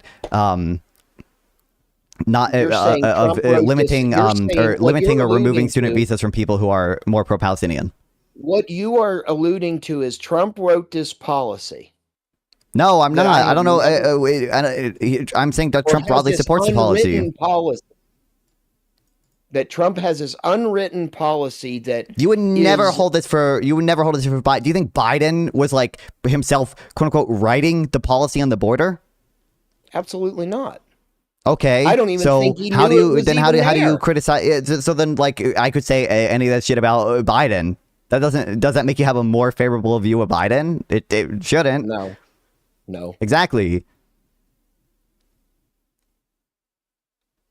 So like this is like a crazy impossible standard. Answer this question. Just to be clear, if that doesn't make you have a more positive view of Biden, like I have then no why do I need to prove? Then like why do I need to prove? Then why do I need? Well, then why do I need to prove that he never ran the country? That's great. Okay, but if that doesn't make you have a more positive view of Biden, that he wasn't personally doing these things or whatever, then why do you give a fuck if Trump is personally doing these things or whatever? I don't care. What I care about. It seems like you care a lot because you keep fighting. You keep fighting on this point. The benefit to there was no benefit of Joe Biden. Total pivot, running away. Why don't you let me finish? Shut the fuck up. That's the 20-year-old regardless if there's a benefit from pro-Palestinian protesters or regardless of whether Biden's policy was good or bad. Okay. Would you agree that somebody protesting in the United States about Iran is senseless, useless, retarded, irrelevant, total pivot? Why do you care so much if Trump himself is writing his policy if you don't care whether or not Biden is writing a policy or not? God, you're hopeless. You're hopeless. No. Okay, so wait, to be clear, your condemnation of the Biden administration and Biden does not rest on him like personally writing the policies. I would be willing to guess. Do you think that Biden violated the First Amendment in any way, or at least threatened it, or at least I threatened free act like a speech? little bitch. I act like a little bitch, Mr. Darko. Look,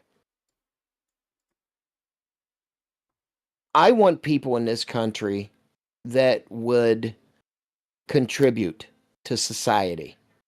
Irrelevant, retarded. Do you agree, yes or no, that the Biden administration threatened free speech in some ways, or violated the First Amendment in some way? No. Really? Okay. I don't think you'd be saying No. that in any other context, but okay. I'm glad. I'm glad we agree there. Okay. No. Let's imagine, you know, you're let's assume the view he did though, that's someone or you know, for the sake of hypothetical, thinks that the Twitter files and the Hunter Biden laptop story, those were all threats to free speech. Those were the Biden administration, you know, violating the First Amendment or challenging the First Amendment and its norms or whatever.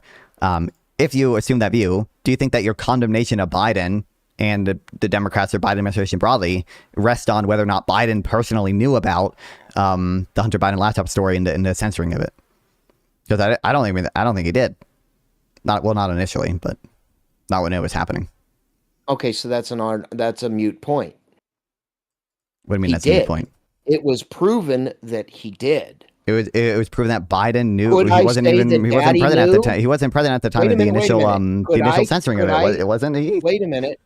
Could I allude that Daddy knew about it? It's possible, but a presidential candidate, or any career politician would never admit that he knew something that was going on, because that would directly affect his political career. What? In I agree. They would probably not admit. They would probably not admit to it. I agree. I feel like I made that point several times with regards to you asking where does he say that he's violated the First Amendment. What I'm saying is, I think if you think that censoring people, I think that if you think the Hunter Biden laptop story was like censored or whatever, what I'm saying is, I think if you think that the Biden administration was like, you know, pressuring social media companies to do all this censorship or whatever, if you had that view, your condemnation of Biden does not have to rest on whether or not Biden personally knew about many of these things, because I bet he didn't. Okay, so again, I have said it's common sense that no politician is going to I don't know. Okay, political suicide by admitting treason. I've made that point before. You weren't able to follow it before. It's weird you're making it now, but regardless, okay, that's not the. I don't understand why you are going back to that now.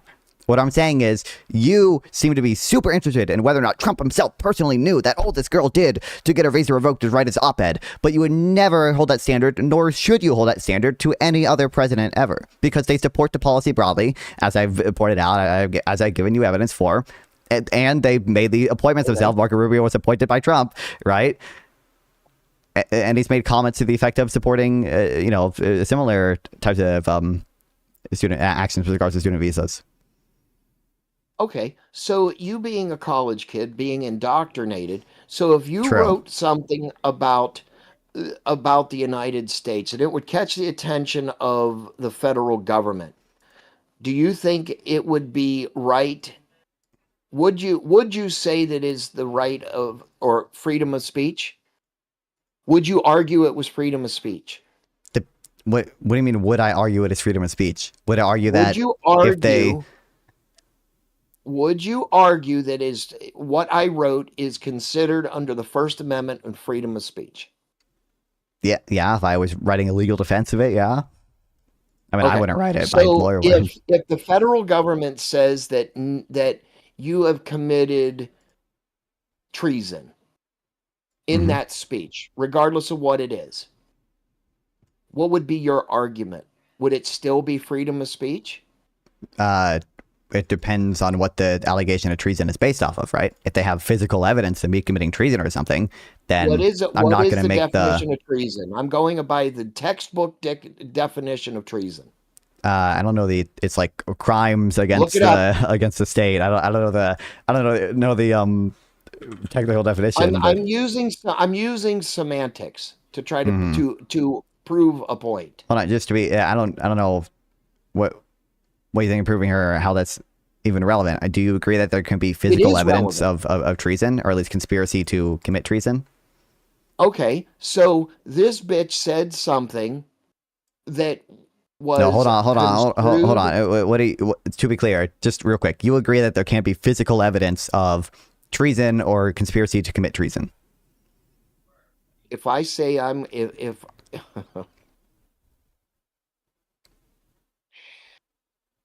oh, we're on YouTube. There's a yes or no question. Do you agree that there can be physical evidence of treason / conspiracy to commit treason? Absolutely. Okay, great. So if the allegation against me was treason and there was physical evidence for it, I would not say that my defense there would be freedom of speech, right? Because that's not going to be the relevant right to the physical evidence there. If the allegation is, my writings indicate treason or conspiracy to commit treason, then I would argue that it is protected under the First Amendment, or, potentially, I mean, there are obviously other ways the case against me could fail or whatever. But she was not charged of treason. She was not charged of any crime. We read the op-ed. We agreed it wasn't hate speech. The wording of the wording in a memo against her or whatever, merely said that, like, she was creating an environment that could undermine our foreign relations with Israel and created potentially a hostile environment for Jewish students. Okay, so would you agree that would or could be construed as reasonable fear, or what? Or there's a legal term for it. Give me a second. Would you say that those words could emulate fear in people? Potentially, but I think you have the First Amendment right to say a lot of words that could potentially cause fear to people. Okay, just to be clear, you still agree. You agree. Hold on. You agree that you have the First Amendment right to say that Israel's committing genocide, right? Well, on every protest line they say it, so I would assume that. Do you agree that saying Israel's committing genocide could insinuate or cause fear in some Jewish people? Yes. Do you think that you have the First Amendment right to say from the river to the sea? Depending on the context, yes. Okay, and you recognize that from the river to the sea could obviously cause some fear or whatever in Jewish people? It's absolutely possible. Okay, so clearly you do have the First Amendment right to say things that could, cause fear to some people. Correct. And what she said in her op-ed was very tame. It wasn't. She was not like saying from the river to the sea. She was saying that the ICJ ruled it a plausible genocide, and that which is kind of a misreading of that ruling, but whatever. And then she was saying that Israel's oppressing Palestinians and removing their right to self-determination. And she said, the Gazans are being genocided. Okay. So those are all things you... So you've got different... I'm not saying that this is a thing, but you have different cultures with the insinuation of potential fear, right? Yeah, you have a First Amendment right to say that. I don't know the exact standard for... I don't know the exact standard for when speech crosses the line to, like, harassment or something that, like, it's not protected under the First Amendment. But there's just no way. There's no way that the speech she's doing here is not protected. Yourself. Okay, here's the difference. Go fuck yourself, or I'm going to kill you or unalive you. Mm-hmm. Go fuck yourself. I'm familiar. I forget the exact. I'm listening it's like an imminent. Saying, so it doesn't matter. I was just wanted to chat because Darko pointed out it's a Brandenburg standard, which I'm familiar with. That being like the test or whatever. I'm just not sure the exact rules for it or The whatever. difference It's is something. go It's something fuck in regards to yourself it being like has imminent one and meaning. serious and. Well, you ask me to differentiate, so I'm doing it. Go unalive yourself, or I'm going to unalive you, creates panic. Okay, what's fear. it? I agree that there Go are fuck things. Hold on, yourself. Okay, go fuck I yourself. agree that there are things that people could say that would not be protected under Which First she Amendment. said. And what did she say? Said, which What? causes alarm and fear. What? Show me anything. The government hasn't provided anything except for the op-ed. In the op-ed, read it again. What did it say? It couldn't. It has the statute says your speech, the freedom of speech does not apply in. Hold on. Let me quote the fucking statute. It's a federal statute. Uh-huh. To be clear, is your argument that the statements that she made here are not going to be protected under the First Amendment on the basis of them being like a threat or causing fear? She says she has credible accusations. Move that up. Where was it? Credible accusations against Israel include accounts of deliberate starvation and indiscriminate slaughter of Palestinian civilians and plausible genocide.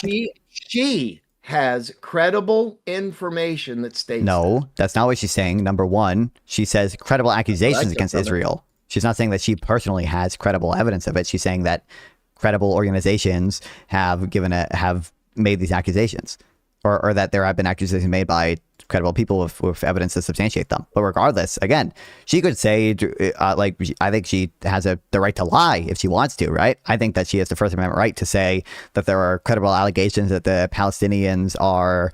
Okay. I don't know. I shouldn't have used Palestinians because if I make up a lie about Palestinians, it's gonna sound racist. But like, I think that she would have a right to say that fuck, if I make up a lie about Israelis, it's gonna sound racist too. I was absolutely correct. Read that. Read what? I just put it in a DM. Okay, thanks for sending me ChatGPT, but it wasn't ChatGPT. Oh, it's a Google Gemini, isn't it? When does freedom of speech become criminal? Hold on. Yeah, Brandenburg, which you mentioned earlier, imminent lawless action, likely to incite, true threats, fighting words, obscenity, defamation, fraud, false reporting, protected. Okay, what did she say? Go back to what she said. Wouldn't you consider that false reporting? No. Would you say certainly that's not? Certainly not. Certainly no. Who would it even be defamation against? Who would tell me who it would be defamation against? Israel. Okay, you think it is criminal? Like Israel, the state of Israel has a right to not be defamed. What did you say? I'm sorry. You think like the state of Israel has a right to not be defamed by like the U.S. in the U.S. Like what?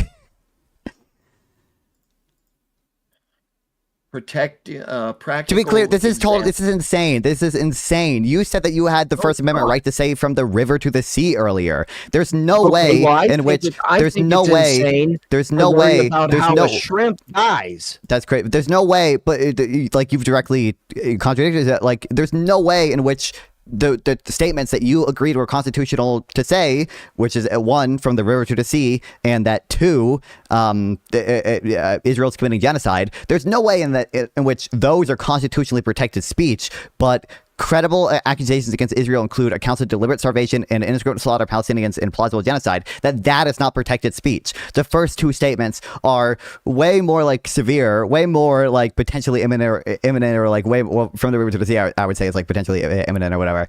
And then like way more. I don't want to say spurious or whatever, but it's a much more radical statement than just credible accusations against Israel include accounts of deliberate starvation and indiscriminate slaughter. And when it says false reporting here, to be clear, look at the example, e.g. false bomb threats. It cannot be against the First Amendment merely because it is false, right? Again, I think that she could say credible accusations against Palestinians include the fact that every single one of them wears a silly hat and dance around in the sun all day playing Ring Around the Rosie. That's a false statement, but I think she could say that, and that is a First Amendment protected claim. I can't hear you. Oh, what? I think that's your issue. I can't even hear you on YouTube, dude. Then that's definitely your issue. You can hear me. I can't hear you. Hold on. It must be his fault.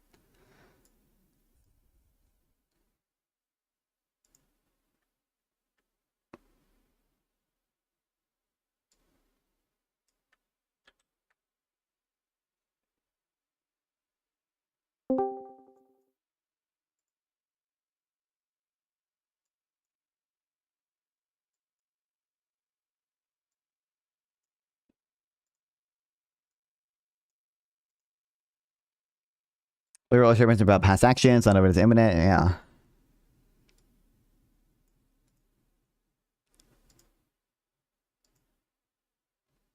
Also, it is funny that he said let me cite the actual statute, and then it's like Google Gemini. Not when this guy's an extremist. Oh, he's got some crazy. He got some crazy things about him. I don't know why my Discord green screen thing isn't working. They probably changed the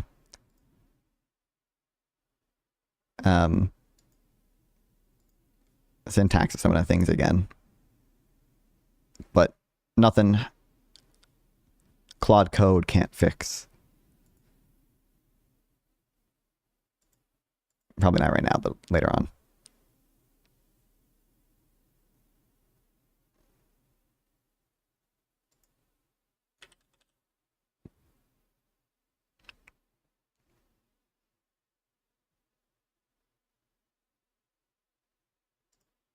Oh no, is my Vencore just like not installed?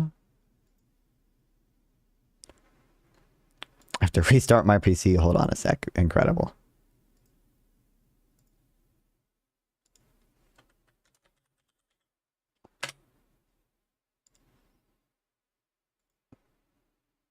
The Messiah got his PC. Bro, it was the Iranians got him. The Iranian hackers.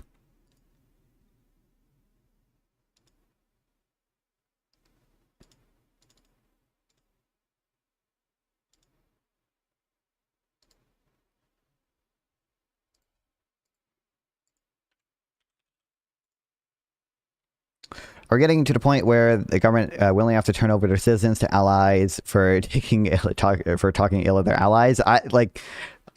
Defamation is typically a civil thing, right? There might be like criminally. Are there criminally false statements you can make that aren't part of like a conspiracy? Because you can obviously have like conspiracy charges or like RICO charges and stuff or whatever. But I don't know if it's criminally, like, I don't know if you're ever held criminally liable for something that is just a false statement, unless it's part of like a broader conspiracy. You can be held civilly liable, but I don't know if you're ever held criminally liable for that.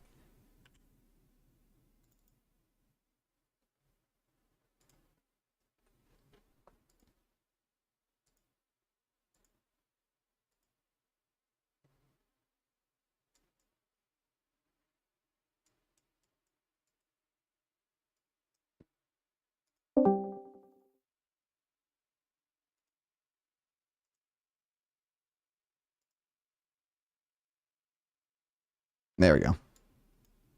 It's all civil? Yeah, that's what I guessed. Good to know.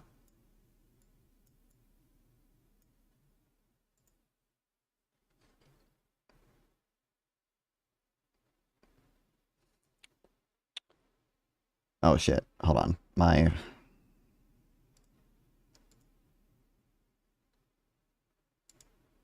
thing here is outdated. I don't think it has some of the new alerts and stuff I added.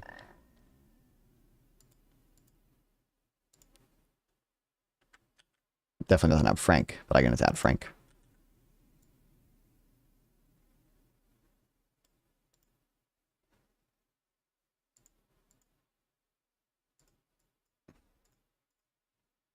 Okay. I'm pretty sure. Oh, I closed half of the things. The only thing the government has provided with regards to this girl's deportation is the op-ed and her being part of a pro-Palestinian organization.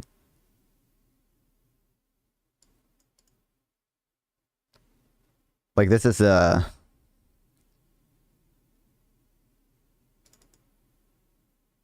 SLU's, like, motion here. Okay, my car seems fine. Well, that's good.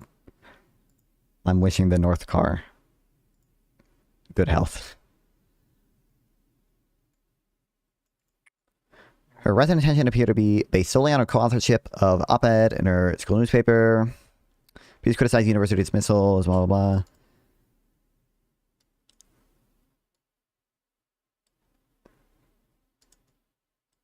It makes no mention of arresting or detaining students solely based on the loss of status. In this case, however, the DHS grabbed, arrested, and detained her before she had any notice of revocation of her student visa or student status.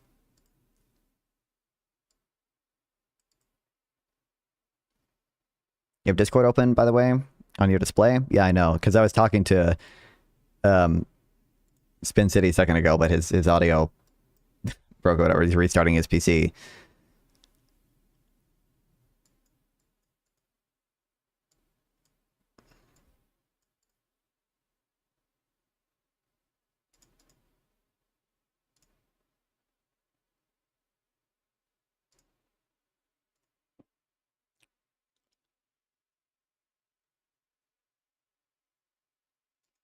It doesn't look like the government has provided like anything, bro.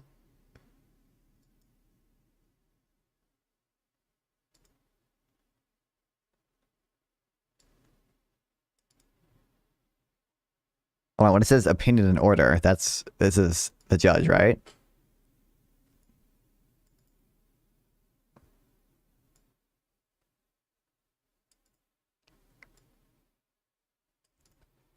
Court issued an opinion in order holding inter alia that the court has jurisdiction.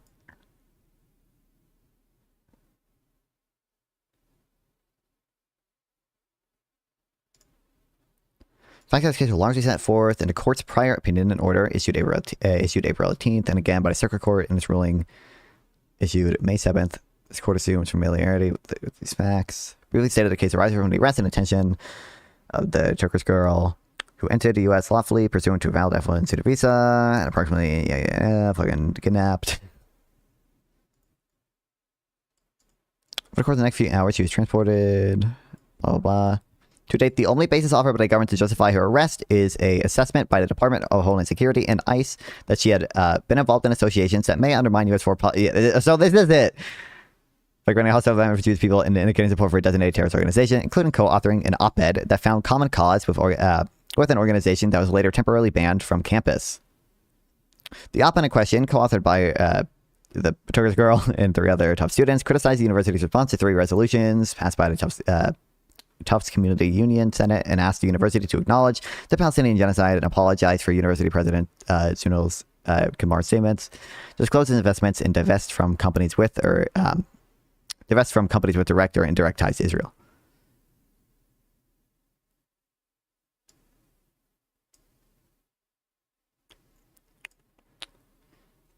The president attests that her co-authored op-ed was not a violation of any Tufts policies and that no complaints were filed with the university, to her knowledge, outside of the university about this op-ed.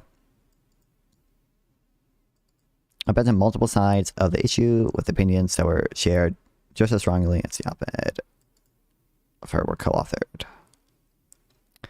At Nalvan, climate change is real. I didn't consider that. I am aware. I am a knower. How long did it take this dude to restart his PC, bro?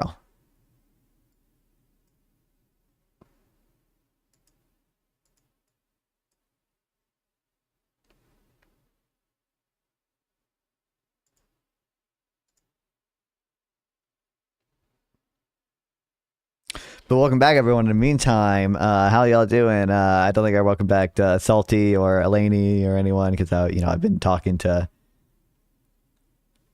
everyone, or not everyone, to fucking the retard.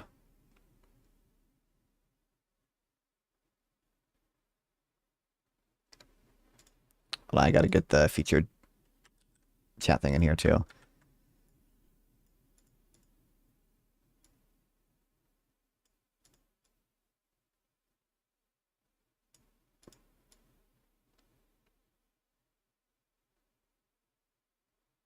I'll keep them up here, I guess.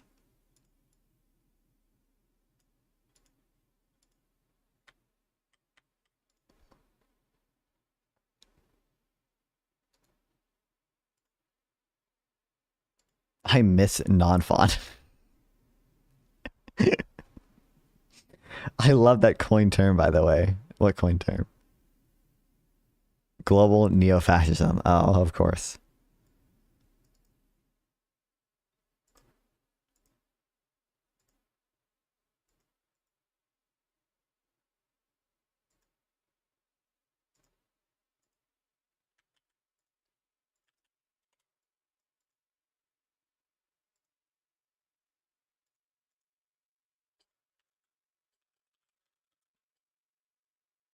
Countries work together to enforce fascism. I would think like Israel was that involved with the student visa stuff. I think they are.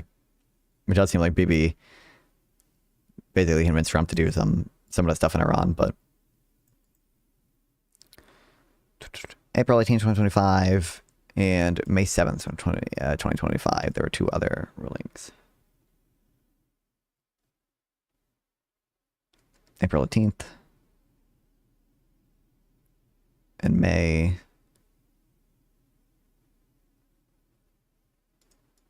Wasn't it May 7th? I don't see May 7th.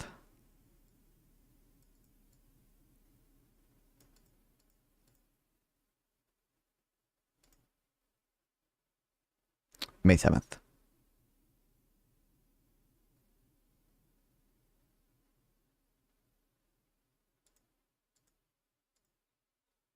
Oh, I forgot. ACLU is stupid with the way the links work.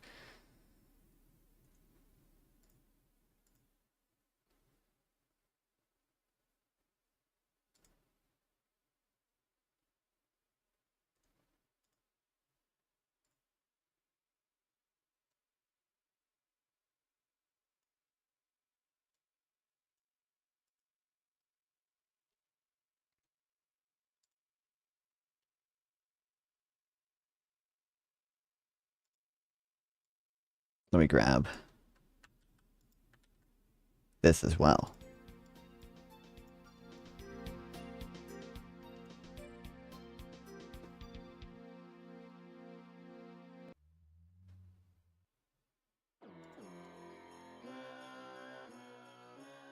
Which one is this?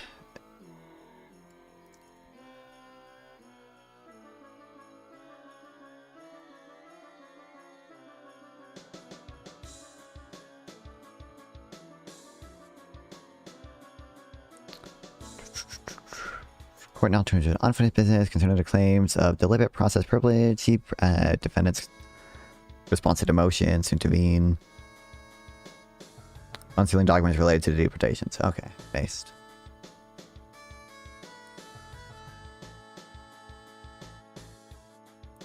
Here, documents sought by interveners shed light on the government's misconduct. This court found as a result of the 9-day bench trial, which concluded with the following finding that this court finds, as a fact, it concludes as a matter of law that Secretaries Noem and Rubio and their several agents and subordinates acted in concert to misuse the sweeping powers of their respective offices to target non-citizens for pro-Palestine deportation, primarily on account of the First Amendment protected political speech.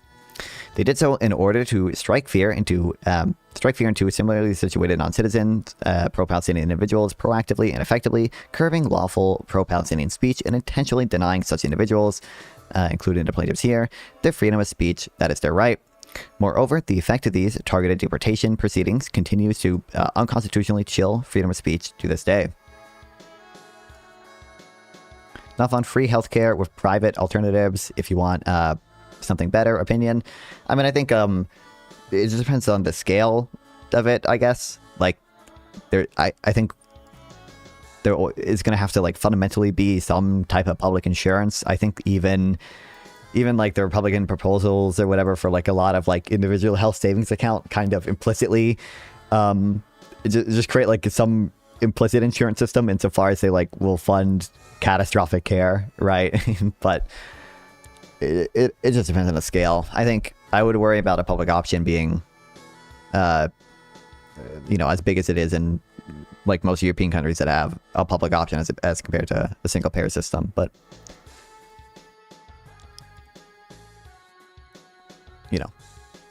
I think it should maybe be state level. There it might just depend on what they do there.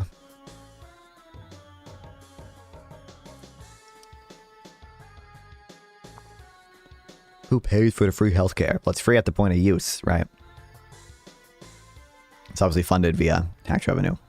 But if you do that, you can, fund it. Well, actually, a public option would probably be funded by a mix of tax revenue and premiums paid by people, because you can still collect premiums as a, public option, right? But and like there are Medicare plans and stuff that do that. So it'd be a mix of like taxes, which can be progressive, and then essentially like cross subsidies, which can also be progressive. So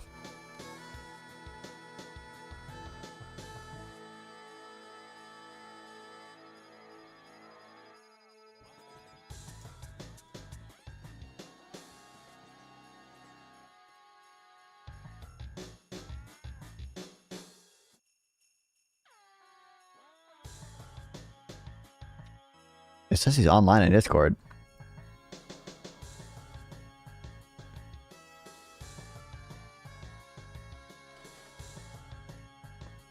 Don't call it progressive, you'll trigger the righties, lol. Well, I mean, I just think that's not like, part of the, it probably does trigger them, but part of the, like, justification for having it be funded communally is that you can fund it in a progressive way rather than having it be funded in a,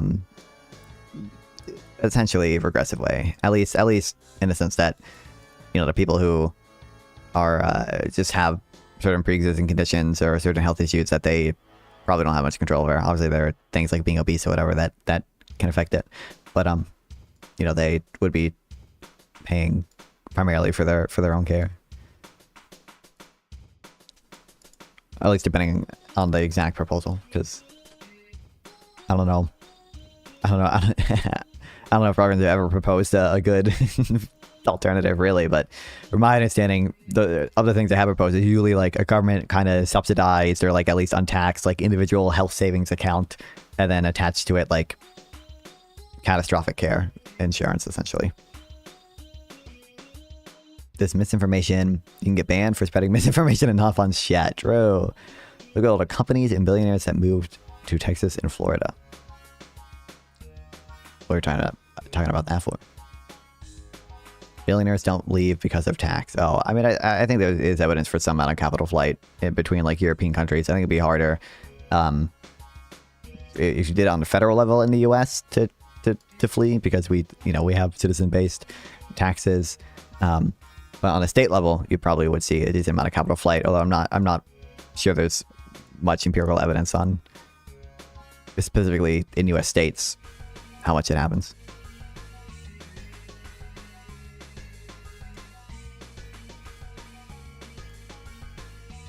Bro, why is Edge doing this to me?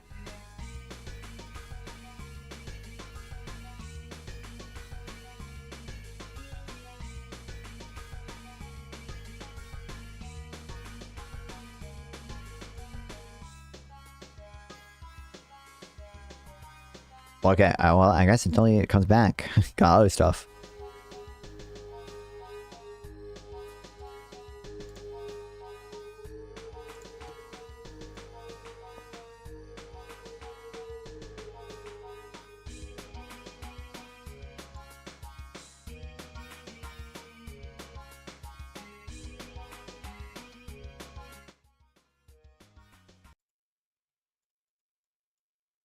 Okay.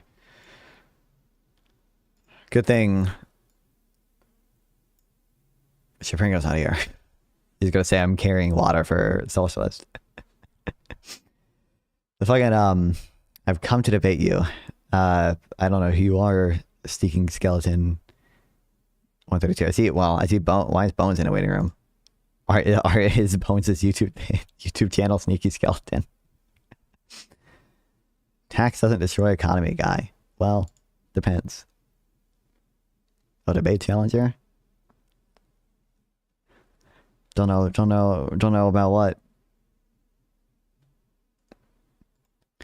Listen. It is stupid, like the fucking this guy stupid. Him saying, "Oh look, I found a sneaky skeleton in my alt." Okay, well, what do you wanna talk about? What's up? Oh yeah, I saw you had a Spin City on. What was the schizoing about today? Immigration and deportations, basically. Again? Well, yeah, kind of. Damn. A lot of it's about the legal stuff this time, though, and he is apparently still restarting his computer, even though he's online in Discord. I don't know what he's. Don't know what he's on doing a there. Sarah's panel now. He is. He retreated What? to Sarah's panel. No shot. Yes, This he's on the dude, bro. gauntlet. He's on the gauntlet. Yeah.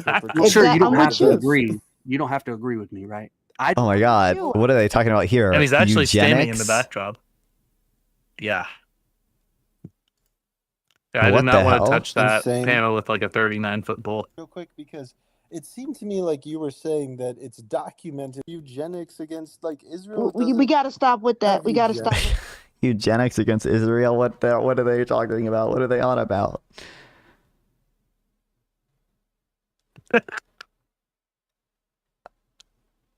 It is official. Spin City is ran from the debate. Yeah. He ran to go talk about eugenics. That's like Look at something else. it's depressing And as then I fuck. forgot Why the fuck would you ever want to talk about eugenics with a Read panel it, of though. retards? My apologies. It's just kind of been like a very calm and relaxing conversation. Well, again, that's like every panel though. Didn't even do the courtesy of DMing me that he's just like not coming back. Yeah, well, that's all the news I came to bring. That's it. okay. Yeah, I appreciate it. That's that, I guess. Of course. Goodbye. What the hell? What the hell? This article is like, in my opinion, it's by Unlearning Economics. In my opinion, Unlearning Economics, it's a tad bit overhated. Okay? I think some of his videos are decent. He clearly has some level of understanding about economics, obviously, and he doesn't just like outright lie about shit or anything. It's not slop. It's not like progressive, more perfect union slop or anything. Some of the stuff that was a little weird. I remember this came out a while ago. I remember some of the stuff like this, though.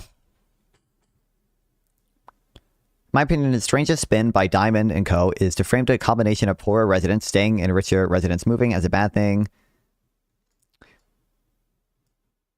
Actually, hold on. There's another quote that... Oh, no, there we go. Economic profession's tendency not to ponder this kind of policy continually astounds me.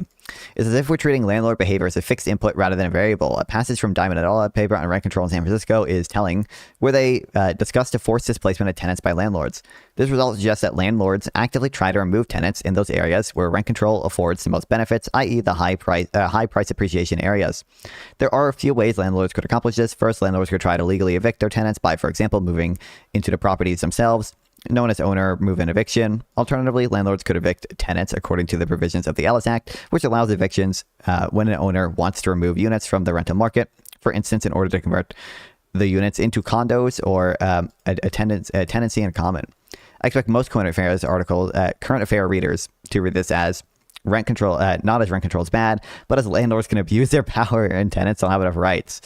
Like, bro, it's not that we're not necessarily like pondering their their agency is that like the paper is about observing the effects of a given policy, and the observed effects are this result, which is bad. And then you could argue that maybe you could mitigate some of the bad effects by having tenant rights or whatever. Now, the consequence of that is that it's essentially just a kind of like implicit tax on, on housing, on getting new tenants, because there's a higher risk of last chat, please. So, hey, what is the Flash group name? Website we were playing on your stream anniversary party last year. Please and thank you. I think you might be in Jackbox. I think you might be in the Jackbox Party Pack games.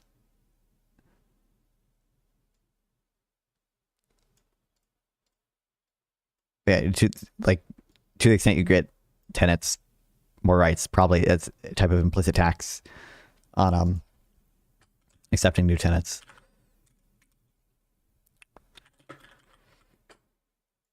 I don't know for certain this is what you're talking about. It's not a Flash game, but I think you probably mean this.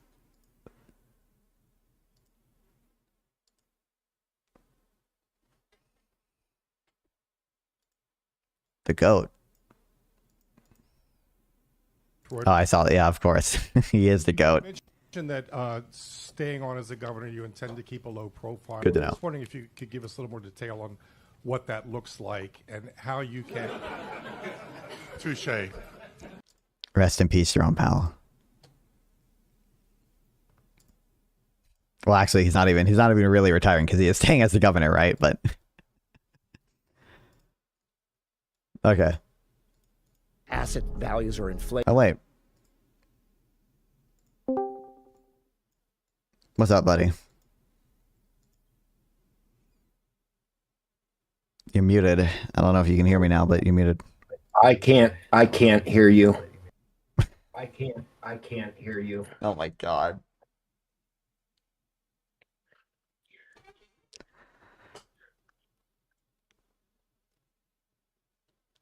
All right, try it now. What's up? Okay, I got you now. Okay, incredible. Yeah, okay, couldn't so I just hear don't you. understand. For one, I just don't understand how it could possibly be the case that, like, you're allowed to say that from the river to the sea, you're allowed to say Israel's committing a genocide, but it's somehow you're not allowed to say credible accusations against Israel include the deliberate starvation and indiscriminate slaughter of Palestinian civilians and plausible genocide. And I looked at some more documents while you were gone. There have been more rulings on this. The court case is still ongoing, but like you can look at a opinion by the court from a little bit ago saying to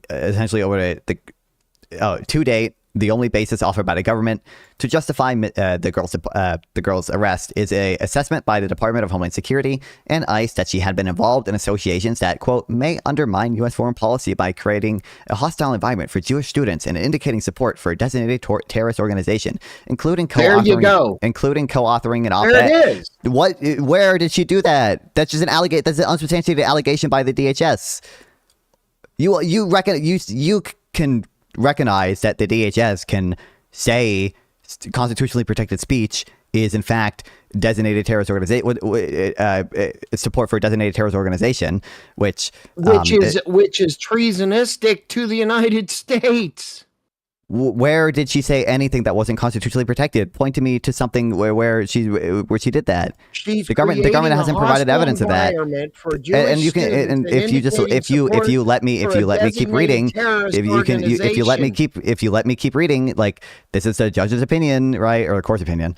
I think it might be a panel of judges. The op-ed in question, co-authored by the student and 3 other Tufts students, criticized the university's response to 3 resolutions passed by the Tufts Community Union and asked the student university to acknowledge Palestinian genocide and apologize for their president's comments, yada, yada, yada. In the Tufts University president, Tufts University President Kumar attested that the students' co-authored op-ed was not in violation of any Tufts policies and that no complaints were filed with the university, to our knowledge, outside of the university about this op-ed. She said op-eds on multiple sides of the issue with opinions that were shared just as strongly as the op-eds co-authored. And you conceded that in the op-ed, the stuff from the op-ed read was constitutionally protected speech. But and then we can look at go back to the court document. The document is saying the only evidence, to be clear, their detainment was. The document is saying, no, so first of all, it's not, the document is saying the only evidence to date that they have provided for as justification for her arrest is a statement from the DHS saying that she expressed support for, she associated with an organization that created a hostile environment for Jewish people. And well, that was the last part of it. I was trying to find the exact quote again. But first of all, retard. You agreed what she said was constitutionally protected speech. Okay, yes. So did she say something that was not constitutionally protected speech? Yes or no? Do you think she did? Yes, but it was the wording of what she used. It's semantics. How retarded are you? What if yes or no? Do you think that she said something that's not constitutionally protected? When she is claiming support for a known terrorist organization, where did she do that? And do you recognize? To be clear, do you recognize that it's why they detained her? Are you retarded? They're saying the court. So they're making a claim, right? You recognize they're making a claim for a justification. Retard. What is the evidence? The only evidence they provided for her doing this is the statement itself. That's what they're saying. They're saying the only evidence is shitty evidence. It's just a statement by the DHS. Okay, that's all you need for probable cause. That's not all you need. No. The evidence is the op-ed. The statement is what they arrested her that's for. The only the evidence. The only evidence they provided. He was arrested lawfully, but it was determined. No, wait. First of all, I'm not certain that the arrest was lawful. But regardless, even I can grant that the arrest was lawful. If you claim support for a terrorist organization, where did she do that? That is treason. You can't. No, do it's that. not. First of all, no, it's not. It's not even necessarily. Why hasn't Hassan been charged with treason? What are we doing, bro? First of all, I don't care if she wasn't charged. The probable I'm sure cause the same arguments about is the op-ed. It was the speech. Wait. It could be maybe. So I'm not certain. I'm not certain this is the case. To be clear, I think that they're still fighting this out in court. But it could be the case that the arrest itself was illegal. But if what she said was constitutionally protected speech, which you retard, illegal. Shut up. If what she said was constitutionally protected speech, then revoking her visa on that basis would be a violation of the First Amendment. Even if potentially the arrest itself was constitutional, because there are multiple actions taken. Her visa was suspended. Up to the Secretary of State to determine whether it is or not. No, it is up to a judge. And the judge is saying that they haven't provided any good evidence of it. Correct? Oh, Bones is in the waiting room. I'm gonna love this one. Okay. I figured that fucker couldn't fucking stay away. Just to be clear, so I don't understand how you're not following this. So I'm following it. I agree. No, you're not. I agree that the evidence they provided was the op-ed and her association with whatever pro-Palestinian group, right? Correct. But there's no evidence. Her op-ed and her mere association with a pro-Palestinian group, you conceded, is protected by the First Amendment. That's my opinion. Yes. Okay. So guess what? That's not that'd be a violation of the First Amendment then to remove her on that basis, would it not? But in the opinion of the federal government, it is not. But then in your opinion, if in your opinion, it would be a violation of the First Amendment still. Also, in the opinion of the federal government, no, is that this is a district court that's part of the federal government, Yeah. Yeah, so it's the opinion of the DHS, right? But it's not the opinion of the federal government. No, because the DHS is not a judge. I agree. Hello, fucktard. Hello. So, Spin City, are you familiar with the constitutional test that determines whether a certain act of speech is permissible? That shouldn't even matter because he already conceded that her speech was permissible. Oh, then okay, then yeah. What the fuck is what are we contesting then? What he's not understanding in his 20-year-old stupid ass brain Whoa there. True. Just give the claim that you think he's not understanding here. I need to he sends money to protect the shrimp. That's stupid. Yeah, Anyway, wow. So moving wait, that's like completely unrelated to the conversation. Like, what about the conversation? He's impressionable. He's young. He has no life experience. Period. True. So And that's what's going to be totally irrelevant, by the way. Point What life experiences? It's all irrelevant, Holy but it's shit. true.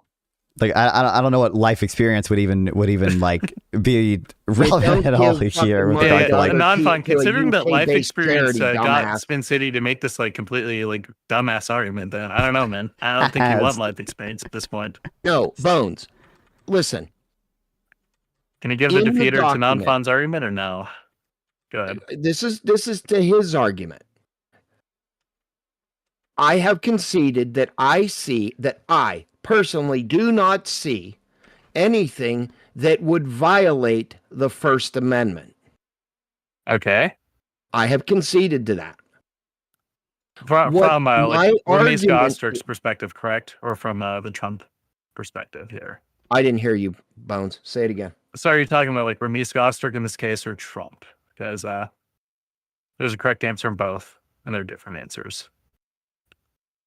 From the Trump administration, they are the ones that saw, or what they would assume they would say, or seen that there was something wrong because she was allegedly supporting a terrorist organization. I Yes do and no. not What see was by the- any means of her statement that she is supporting it. What I see is a statement without fact. What is the statement with that that's fact? so that's protected. Regardless, that's protected by the First Amendment. What do you Oh, yeah. mean? Yes, I'm not disagreeing with that. So it's a violation of the First Amendment that Trump administration revoked a visa, correct? Let me. By the way, this is a ruling from. It's another case against by the ACLU, but it's not about only this girl specifically. It's about. It's about a bunch of different. Okay, it's about a bunch of different. More than they win. Go ahead. It's about okay. First of all, if they lose more than they win, it should be impressive that they won this one. That means like they're probably like shitty at ACLU arguing. is a charity. It's not funded by the government. I know yeah, but you said they lose more than a win, which is just funny because They like do. then They lose more than they win. Which Most could of their be- arguments are shot down because it's unconstitutional. But so that actually, I think, makes it stronger that they won this case because that implies that this case was strong to begin with. You understand how that kind of It makes it stronger. mitigates itself. Yes. Yeah. Okay. So the ACLU, who never wins any of these lawsuits, somehow really because this case was so strong, they actually did win this one. Like this is a ruling about a bunch of different visas. This court finds as fact and concludes as matter of law that Secretaries Nome and Rubio and their several agents and subordinates acted in concert to misuse the sweeping powers of their respective offices to target non-citizen pro-Palestinians for deportation, primarily on account of their First Amendment protected political speech. They did so in order to. Just like giving people fucking welfare that don't need it. Retard. Do you What a agree? pivot. Yes or no? Do you It agree? happens Yes or every no? day. Do you agree? Yes or no? That it is the opinion of the federal government. Okay, in your words, that there were actions taken by Nome and Rubio that violated the First Amendment with regard to the deportations and student visas for pro-Palestine speech.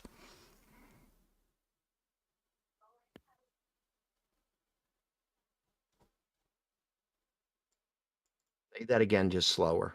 Thank you. Do you agree that the Trump administration and people in it are violating the First Amendment as ruled by several courts, but specifically this court in this case? I due mean, I you- would you- never Rubio say. to I specifically. would targeting never. people I due to would targeting never people say for that pro-Palestine it is speech. being done as a malicious intent. Regardless, you can I would factually never. What you can what you're factually trying to get me to concede to is they are using it for malicious intent. I no. would never. What do you mean? What do you mean for malicious intent? If you mean You are malicious saying intent, that they picked out this person and said, "Fuck you." Basically, you're no, gone. I'm saying you I lose your used visa because you used- said something. I use a certain girl as an example, but I constantly I said several times we had a little argument about this that this is a Bones, do you broader even know what this is I'm a even broader saying, policy. Bones? Hold on, non-fun. Hold on, Bones, and do it you- doesn't matter. could you- Just could to be you clear, understand what I'm saying? the intent. I don't. You can still take an action that violates the First Amendment, even if your intent is not to chill speech, because if it does have the consequence of chilling speech, it can still be a violation of the First Amendment. Mistakes are made, right? Yeah. But number Okay, one, so- this is not like a mistake. Like, oops, we accidentally arrested this girl for her speech or whatever. This was the intentional policy, as they've done to multiple people, is to revoke visas for people and make it hard to get a visa for people who have anti-Israel speech. That is an intentional policy expressed throughout the Trump administration. You are singling Number out two- the Wait, root. hold on, Spin, chill. Go ahead. Number where's that? Number two. Or number two. I forget what number two is going to be. I forget what I even said for number one. I mean, I kind of go off of I got this. sidetracked. Sure. Please do, Bones. Maybe Yeah. he'll understand what I'm saying. Yeah. So, like, the defense of this being malicious, by the way, we can go to one of Trump's little truth posts. So, following my previously signed executive orders, ICE proudly apprehended and detained Mahmoud Khalil, a radical foreign pro-Hamas student on the campus of Columbia University. This is the first arrest of many to come, and then we can keep going down. They've engaged in pro-terrorist, anti-Semitic, anti-American activity. So Mahmoud Khalil is one of the other people suing in AUPV Rubio, by the way. It's one of the main plaintiffs, I believe, in this case. It is. But but Trump is effectively defending the actions of the DHS in this case and saying that Okay, but what that he's is- supporting is pro-terrorist activity, even though none of that was substantiated. Well, would you agree that mistakes are made? Yes, mistakes are made, but we would be able to kind of like see the intentions. We wouldn't see the administration kind of just doubling down as flagrantly as Trump usually does. Yeah, I can also first of all, continue to mistakes. go down like other statements as well. Yeah, but mistakes are made, but number one, you can certainly have policy regimes that are more likely to create mistakes, right? Like I would say, obviously, just having a policy. Any administration or any politician Are you makes a retarded? mistake every fucking I just day. said that, yes, but you can obviously have policy regimes that are more conducive towards potentially making mistakes than ones that aren't. I would say having Absolutely. a policy, I would having a not- I policy would of concede to favoring. Having a policy of explicitly not wanting like Palestinian protesters, even if you really only But I want to would go out. concede to that. I would concede to that. There's no argument. The argument is that it's condemnable still. You can't Okay, like just saying it's a mistake. They are being condemned for what they've done, but that does not mean. But you that fought on the every whole single point regime to is a say. bastard. You fought on every single point to say, well, actually, Trump didn't know. Well, actually, maybe she did support terrorism. Actually, like Maybe you were not. didn't. Yes, he Okay. is responsible for his administration. Yes, Mm-hmm. you're absolutely right. Abso-fucking-lutely.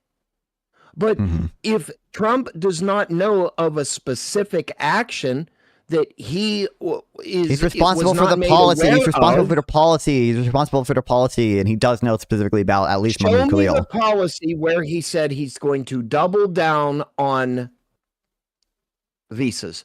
Show me the policy. That he said he's going to double down on visas. Do you I mean where didn't he's say that he said. Show me written documentation where he has implemented or signed an executive order or anything. So the New York that would Times corroborate. here's a directive that the New York Times, I believe, is the first one that Oh, New York Times. Here we go. Keep going. on Yeah, they're the ones who broke the story and revealed the document. yeah. Where is it policy? Is it law? The documents, which have not been previously reported, show how expensive the Trump administration is carrying out a directive from last August to vet green card applicants for anti-American and anti-Semitic views. And they link to the website here where they have the new directive listed somewhere. This is the directive, yeah. And I think they probably have... Also, W pre-cope by Spin City, by the way. Huge pre-cope. Love it. Wait a minute. Say it again. I said huge pre-cope. Pre-cope W right there. Okay.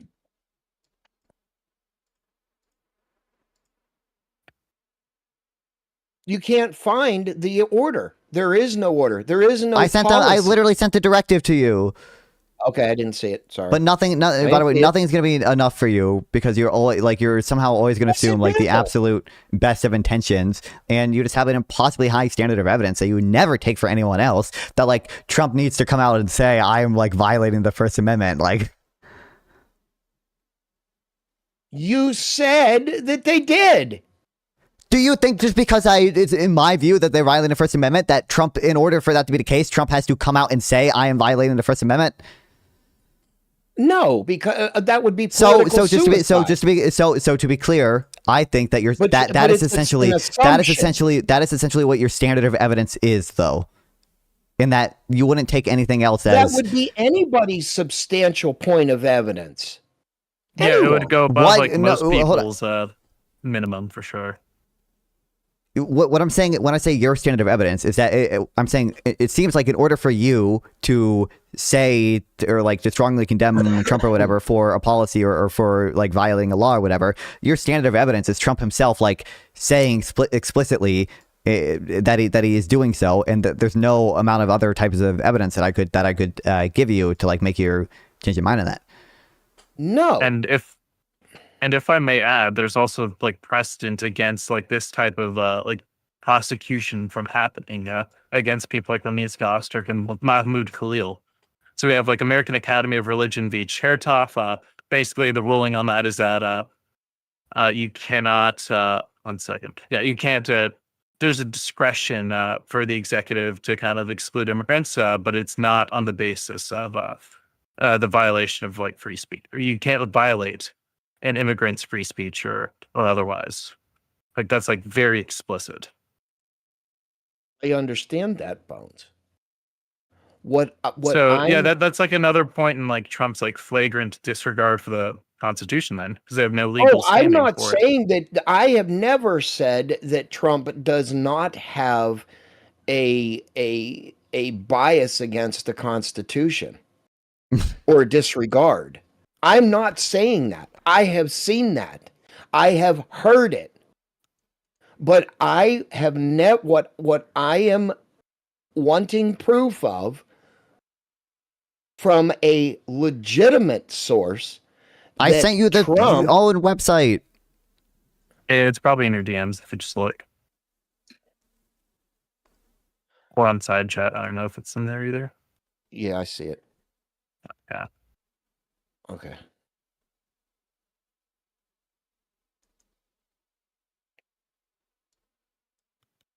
Okay, the policy manual. Okay. This is something I would trust. That's all I'm asking for, Non-Fawn, is reliable. And I think it's crazy how I was able to give it to you immediately because, like, believe it or not, the New York Times doesn't just, like, make things up, and they link to the documents that they have when they report on stuff. Okay, there was a whole news article, right? Is that their opinion or is that fact? It is mostly fact. Mostly. So there is a shadow of a doubt that it is opinion. Well, okay. There, in any piece of media ever, there might be like some aspect of opinion to it, in that they are expressing a belief about something. Watch that CNN, brother. It's all you cannot be this retarded. The cope again. Still, it's opinion.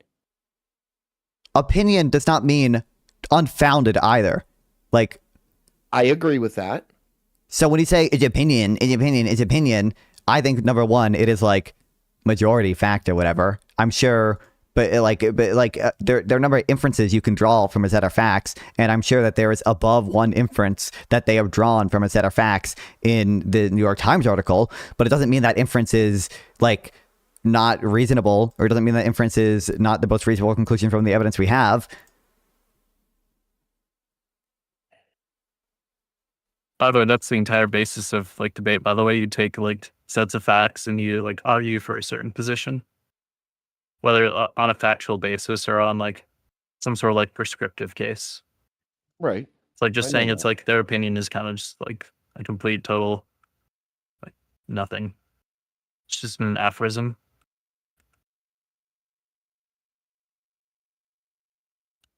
Immigration benefits, including to live and work in the United States, remain a privilege, not a right.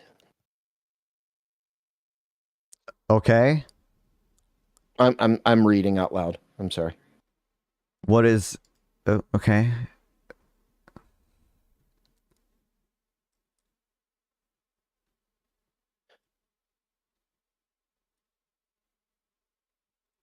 And there's also like more laws that prohibit the executive branch from just deporting people on the basis of free speech. There's also American Arab Anti-Discrimination Com, the MESS. It just establishes that immigrants do in fact get the First Amendment rights while they're in the U.S. Which, yeah. Policy manuals to provide additional guidance in circumstances where an alien has endorsed, promoted, supported, and or otherwise espoused the views of a terrorist organization or group, including aliens who support or promote anti-American ideologies or activities, anti-Semitic terrorism and anti-Semitic terrorist organizations, or who promote anti-Semitic ideologies.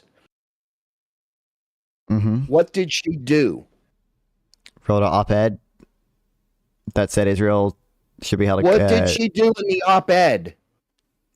That said Israel has credible accounts of committing genocide. Would you say that is anti-Semitic ideology? No.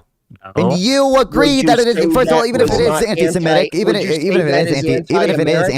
it is anti-Semitic, there are ways to be anti-Semitic that are constitutionally protected. Would you say it was anti-American? Not necessarily. No. So I think it's just like my personal. My being personal anti-Semitic is not necessarily being anti-American, by the way. Like my personal opinion is that like it's probably motivated by like an anti-American kind of West bad belief. But regardless of that, I don't think like you can objectively say that it is anti-American or whatever. And again, you conceded it was constitutionally protected speech. Do yes or no, Spin City? Yes or no? Do you think that this statement, credible accusations against Israel, include accounts of deliberate starvation and indiscriminate slaughter of Palestinian civilians and plausible genocide? Yes or no, is that statement constitutionally protected under the First Amendment? Yes. Okay, so then why do you keep appealing? No issues. So you would agree that if your argument seems to be that statement is anti-Semitic and or anti-American, correct? Correct. And then you're saying on the basis of this being anti-American and anti-Semitic, she can therefore have her student visa removed. Yes, it says. So what you're saying, what logically follows from that is that she can have her student visa removed for constitutionally protected speech. Do you see how that's a little crazy? I don't think. I know you're gonna fucking hold your head, but anything, if you were in the United States, you should not be supporting. Yes or no, is it constitutionally protected speech? Yes or no, is it constitutionally protected speech? Yes. Yes or no, is this a speech that you're saying she should be removed based off of? Because of the yes or no, yes or no, yes or no, yes or no, is this a speech that you are claiming means that they can remove her, revoke her visa? Okay. Yes. Yeah. So then logically, the what you're saying is that the Trump administration is revoking the student visa of people who are engaging in constitutionally protected speech. Obvious. Yes or no? Do you think that's probably a violation of the First Amendment? it is a Yes or no? is a violation of the Yes or no is revoking a student visa on the you basis. Want me to answer? Shut the Yes. fuck up. I think it was about It's to a yes or no. It's a yes or no. You're not going to answer. You're going to go to a much broader Shut thing. the fuck up. You won't shut the fuck up. If you Yeah, want an wait, answer, I'll give you the wait, fucking Spin answer. City, Shut spin. up. Just spin. Jill, you can answer. Go ahead. The speech on its face is not a constitutional violation, meaning it does not violate the First Amendment. It is what the speech alludes to in the playbook that you just fucking gave me, that I read the whole fucking playbook to you figuratively, says it's anti-American. If it is anti-American, then it was. What, that doesn't make it. That doesn't make it legal. I'm giving it to you. What? So Spin City. Well, just to be clear, I'm saying if you read it as anti-American, which I don't think I don't think by a legal standard it would necessarily be anti-American. I think it's probably motivated by anti-American beliefs or whatever. But I don't understand how you don't see what you're saying. What you're saying is this ICE directive is telling them to deport people for constitutionally protected speech. I agree. That's the whole fucking issue. That's why I gave you the document saying that they're going to do these things, because you said, where's the fucking policy where they said they're going to do this? I gave it to you, and now you're just saying, not fun. Don't you see they're doing it because of the directive? Yes, they're doing it because of the policy. The policy's fucked up because it's removing people, arresting people for constitutionally protected speech. That's the illegal thing. That's the violation. I don't know how you're this retarded. Go ahead, Bones. No, respond to that, Spin. Respond to that. Respond to that, Spin. Respond to that. Respond to that. Respond to that. Do you recognize that you asked for the policy where they were doing this? I gave you the directive, and you said this directive says that they can deport people for or remove visas for anti-American or anti-Semitic speech or whatever. Do you understand? Which is explicitly prohibited problem. by previous court cases, by the way. There's case law that says that this type of policy would be legal. So. Okay, but it's in the playbook. That's the whole problem, is that they're doing a policy that's illegal. Nah, dude. Okay. Holy shit. So Spin. Do something about it. You said that, first of all, earlier you were arguing that you shouldn't do anything about it and you can't change it, right? So that's you can't. You change it at the So then why should you tell me to do something about it? Then that implies I ought not do anything about it. And number two, guess what? This whole original argument started talking about the theory of mind for liberals who were doing these protests, or liberals who were speaking out for immigrants or whatever. You were saying that they're doing it because of the good buddy system or whatever. And I said, I think a lot of liberals are concerned with the humanist issues of the welfare of immigrants, because the religion kind of sucks for them on a moral level. And then two, the concerns about immigration's rights being violated. And guess what?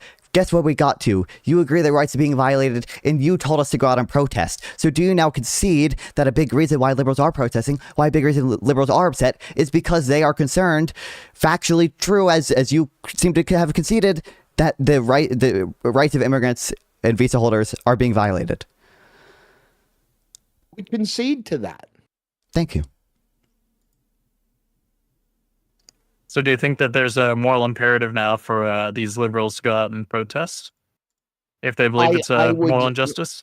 Okay. That on its face,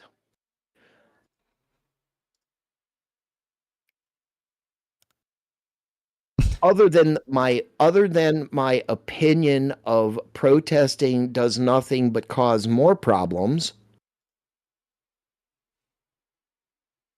Yes, they should. Great. Well, seems to be the opposite of what you were earlier. I'm glad we got that concession. W concession. Yeah, let's go.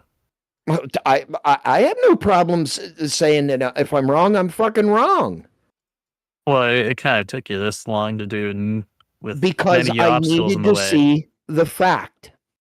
And you try to use the fact that would preclude your worldview to defend Trump in this case, which is really crazy. Bones, you put it to me in a different way than Shrimp Face over there. No, don't appeal to me. I'm using the same arguments that he's using. You're But just being the way obtuse. you explained it was different than what he did. He was saying pretty much the exact same thing I would.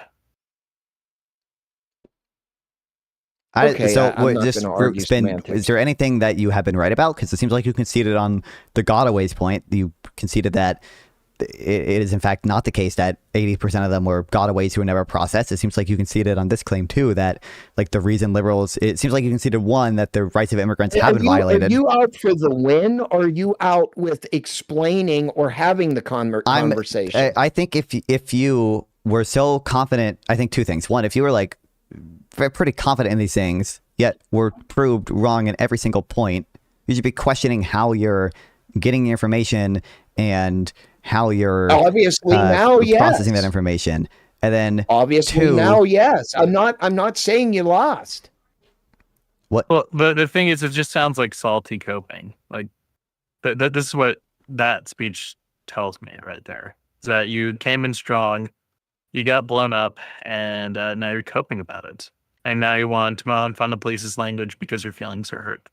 My feelings aren't hurt. Trust me, they're not. Well, it just No, sounds like that not because at like, no, I just wanted to have a conversation. Yeah, buddy. Well, I do want to Yeah, have a and then conversation. I I'm also being think- educated by a 20-year-old. Okay, I find that intriguing. So I also what? think that you should like update your view of the Trump administration. I understand you say you're in the middle or whatever, but like of the Trump administration, I am. Based on this, based on understanding this I now. am just right leaning. Do you think Kamala Harris would be doing a better job right now? No. Okay, that's what I think. That view, even if this alone is like, yeah. What's worse than like an administration just violating immigrants' rights left or right? Yeah, totally. yeah, I know it's. But like, even This if is this cool. view No, isn't, well, in the reason why I don't think that Kamala Harris would be doing any better is we would not have the respect of our allies. I mean, by like By the respect definition. metrics, like we lose respect every time Trump is in office. I mean, The we only could respect argue that. the only respect in quotes that we gain would be from like dictators who like yeah, but think about how much just want to, respect like, court with think about Trump. how much respect we get from Israel for supporting the people who are from Palestinian. True. You're right. Holy shit. And they control like everything, so they're the only ones we need, right? Yeah, exactly. True. Holy I didn't shit. consider that. Huh? Potato for potato. I mean, I do not think Good that meme. Kamala Harris would do. I think Kamala Harris would do worse than what Joe Biden. On what? So she would do worse than Joe Biden. You already think that Joe Biden would do worse than Trump. So what's worse than an administration that is not only like violating people's like constitutional rights, but is writing policy specifically to violate people's rights and flaunt on them for it I and have use no it to deport opinion. people? You have no opinion on what Nope. you think? What? Okay, so you think that Kamala and Biden are going to be worse than Trump, but you already grant that what Trump is doing is pretty bad considering he's violating people's constitutional amendments, but you have no opinion as to what you think Biden or Kamala would do that would be worse? Well, we would still have open borders. We would have major or Well, what are more open borders to you? Hold on. What are open borders? free for all. Let them in. So Can I this was not demonstrate that- happening under Biden. That wasn't the case. Didn't you like What essentially part? conceded that? Or I mean, you What did conceded you say, their Bo? You said it wasn't happening under the Biden administration, which I agree with. What did you say, Bones? So basically, I'm just going to repeat what Non-Fun said. Yeah, there isn't like unfettered immigration going on. And I know you've had conversations with him prior about this. Sure. So so that point's like moot. So do you have anything else? Nope. So you have That's no the only reason to thing that believe we that betted Biden on. would do worse. So you have no reason to believe that Biden would do worse, and yet you think Biden would do worse. Well, That's like other a than textbook the irrational belief. policies, other than the policies that were being signed by the auto pen that make no logical sense. Oh my god. Oh, the auto pen. Oh Let's my see. lord. Let's see. Oh no, auto pen. Like, did you know that Trump also Inflation, uses auto pen? Like, gas prices Inflation. higher than they are now. What? Not fun. Did you know like Food Hitler costs? sometimes wrote things too? Wait, Like, hold we on. shouldn't be writing That's anything at true. all. What's the? Why are gas prices be higher than they are now? Gas prices are pretty high right now because we're Strait of Hormuz situation still going on. By the way, we're at the highest point for gas prices since 2022. So like, if we want to run Biden this back, then yeah, we're administration. at like, yeah. Do you know what happened before Biden's administration took over? It's this really cool Gas little 5-letter prices acronym. were reasonable. Oh no! So the answer was COVID, and also by a Well, certain extent, this is the YouTube. Russian-Ukraine war. We're on YouTube, so I'm not going to use that word. I feel like you What, can use that COVID? word on YouTube, but okay. You actually can't.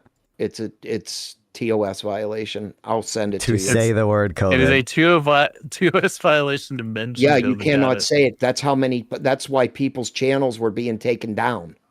That sounds like You're saying anyway. it's a TOS violation currently just You to say cannot the word, allude just to any say the word type COVID. You So yeah, according wait, to bigger hold on. This streamers is than you this and is just me, a diversion. yes. Hold on. Spin we don't care. So we don't care about whether it's a 2S violation. So we have two Well, I'm sure he does, administrations but to okay. compare. I mean, This isn't an ego. This isn't an ego thing. It's just like we want to get the conversation for. So, anyways, so on one hand, we have Biden, who inherited shit from COVID, who inherited shit from the Russian-Ukraine war. So neither of which are his doing, mind you, or Okay. indirectly caused by him. Versus the reason why we have high gas prices now under Trump is because he decided to attack Iran with Israel, and they closed the Strait of Hormuz. and I don't even So we understand have- like Why did they like- close the Strait of Hormuz? As a retaliation against the attacks, obviously. Okay, so the United States now went in and took over the Strait of Hormuz, right? No, we do not have control of the I Strait know of like Hormuz. COVID conspiracies are like TOS, but like just Where did saying you COVID, it's not find that absolutely from? not TOS. That's like false.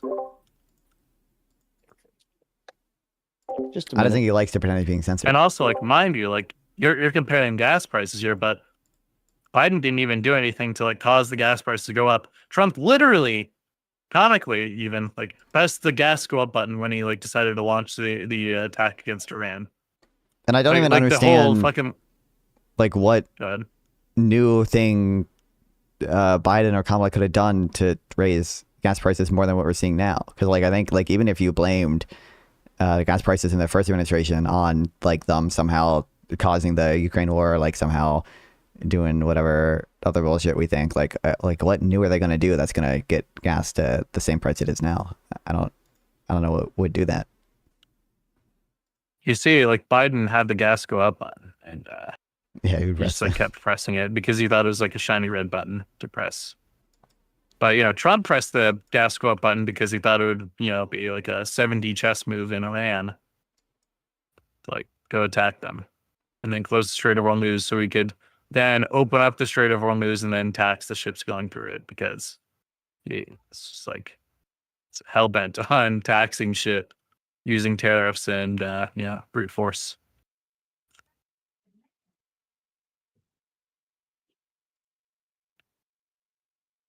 Yeah, we Okay, can I never was understand Trump's plans. Never. I was wrong. I was under the assumption that the U.S. controlled it right now. Yep, then that's because you just listen to Trump's truth posts and whatever the fuck the war room is. Like, quite literally. The only people who believed that we had the Strait of Hormuz open is just anyone who like listened to what Trump said. Because he truthed out saying that the Strait of Hormuz was open, and then hours later, Iran said, haha, no, you dumb Americans. And they turned around ships that were trying to go through. Okay, Bones, Like, let me ask you a immediately. question. Would you rather Iran have a nuke? Irrelevant. Yeah, but it wouldn't irrelevant, but also I wouldn't. But It's do not you know who irrelevant. caused? Yeah, it's well, irrelevant. it is irrelevant to the claim that you made, because the claim that you made Yeah. was that gas prices would have been higher under Kamala than they are now, and They would have. okay, And so to also like smack you down on this point too. This again another red herring. Guess who caused the tensions to rise regarding nuclear weapons? That's Trump, because he was the one who decided to back out of the JCPOA after Obama agree spent with that. 6 I do know years that. getting that deal together. It's not a red herring. I would agree to that. Yes. No, it is What- a red herring. Absolutely. Like this is Trump causing the problem and then attempting to solve it by pouring gasoline on the fire. Okay. but like the red herring would be like you made a claim gas prices would have been higher under Kamala Harris, and then we were like we argued on that point, and obviously one of the things we brought up was the Iran war currently going on, and then you just said, would you rather Iran have a nuke? And you can argue that maybe the higher gas prices are worth it to stop Iran from getting a nuke, but that's not relevant to the claim about whether or not gas prices would be higher or lower under Kamala Harris. I think we have good reason to believe they'd be lower, considering she would not have gone into the Iran war. And Well, I just if don't I see... remember correctly, she was going to keep all of Biden's policies. I mean, I don't... Yeah, she would have probably like renegotiated the JCPOA too.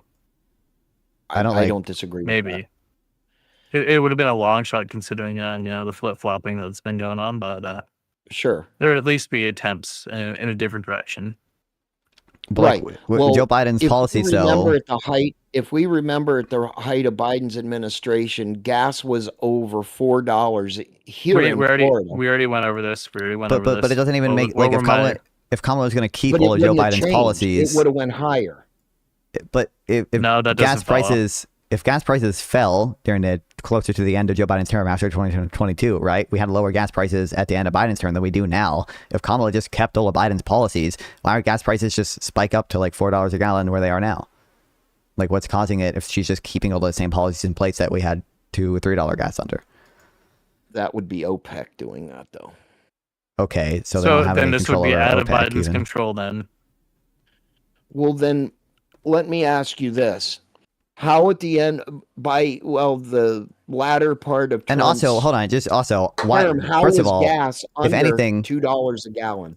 First of all, if anything, the actions Trump is doing are probably making OPEC more likely to get mad at us and cut production. Like during the 70s, because we were funding Israel, OPEC did an embargo against us. They didn't give us any oil, right? So historically, when the U.S. is doing shit on behalf of or favorable towards Israel, the OPEC countries don't like that and they want to give us less oil. So if anything, OPEC's going to be worse for us under Trump than under Biden or Kamala.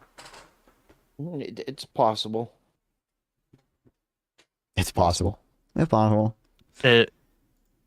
Well, wait a minute. It's possible that I could be wrong, but it's absolutely certain that you're wrong. Before this conflict started with gas, at least here, gas was under $2.50.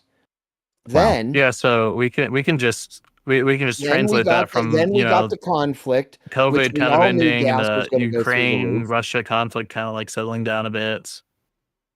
And that now, would explain prior to most of the that- gas prices going down because supply was going back up after the supply shocks that happened during COVID. Okay. Again, all this is out of Biden's control. And I'm not arguing that Biden caused gas prices to go up or down. I'm saying that it's global markets that are the main contributing factor here. So the idea that, gas prices were low under Trump, yes, that's just a product of the global market settling down. I agree with that. So this isn't Trump causing this. I just wanted to establish that before he moved on. Right. Well, right now it's because you're right, Bones. It's supply and demand. I get it. Mm-hmm. But what my argument to that would be, we have more oil under our soil. Why aren't we using it? Irrelevant. Oh, because we can't refine it in the United States. We send our oil out to get it refined elsewhere because we don't have the infrastructure to refine our own oil. But we have the infrastructure to refine other parts of the world's oil. Well, yeah, of course. but it's also not Okay, like move on. I don't know, like why aren't we using it? I don't see how it's relevant to the claim of how gas prices would be higher or lower under Kamala Harris or Joe Biden. Yeah, and we are using it as like a trading chip, basically. Sure. I know that. Okay, so does that make you question your belief that gas prices would be higher right now under Kamala Harris? You've put the doubt in my mind, so probably not. They might be lower. Who knows? Wow. Or they might have stayed the same. I guess I'll take it. That'll be you. So for the other, you open border seems like you basically conceded on. Seems like you conceded on the gas prices things. Is there anything else that Kamala Harris would have been so bad on? Like, what are we? Nope, you won non-fun. That doesn't Fine. seem sincere. Up and damn. he's gone. Okay. Interesting. That was something. yeah. I mean, this is pretty much every debate with him. Yeah. It's like pigeonhole him on every single pivot. Keep him when you eventually just like concedes on his own. Goes back to debating. He'll be back to the. Yeah, exactly. Yeah. Yeah. This is why with like recurring async characters here, I just write like a memorandum and I like commit it to like a notepad, and I ask them like, do you agree with X, Y, and Z that's happened today on this date? That way, if I ever debate them again on the same topic, you just bring up the notes and be like, all right, so let's pick up where we left off. And if they have any new contentions, you levy that. And that way, you don't just waste time retreading the same ground. Yeah, I should do that. Granted, I've only done this with one person so far, so. And it's not Spin City, though I should. He does go on a lot of fucking Sarah's panels, so. That is true. What's up? What's up? My favorite IDF agent. Let's go. That's right. Mossad, really. True. What's up? Not much. Yeah. Non-con. What is your P Doom? That guy was retarded, by the way. What's your P Doom? I don't know. I still haven't thought about it much. I mean, like probably 30% or something. I think like. Oh my God, that's mine. Wow. Epistemically lucky. They call it. So sample. Would you press the blue button or the red button? Yeah. So it depends on your priors. Well, what are your priors? Would you press the red button or the blue button? No, but I think realistically, red. I mean. Yeah. Wow. Oh, he's the Giga Chad. Okay, he wants all the people who press blue to die. That's what I want. That's right.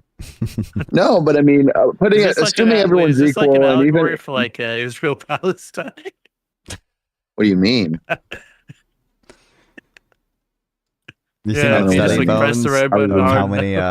how many Palestinians Israelis are willing to kill for one Jewish life? Yeah, there are polls on this, and it's not looking good. But yeah, I mean, that's not what I was referring to. W, all right. Yeah, no, I mean, probably red, right? I mean, I just don't imagine. Just if you crunch the numbers, I think a reasonable person. I have can say polls to blue. support my position, though. No, you don't. Yeah, Twitter polls, man. Twitter polls, bro. Yeah, Twitter polls, not. It's like with zero stakes. I guess we also have Ayla. Let's put people in a fucking room, and if they press the blue or red button, it determines whether I people didn't die. say that, but you said you had polls, and that's not true. You said you had something like that, and that's not true. Yeah. Twitter polling data. Yeah. Mr. Beast. Okay, he's like the most objective pollster. That's true. We have the Mr. Beast poll. That's all we need.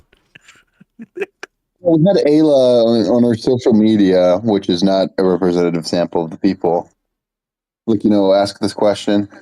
What I wonder is, and Blue won, but like she had like a random 10% of all users. If she did that on them and Blue won, but if Red has won like the people So voted blue would get banned.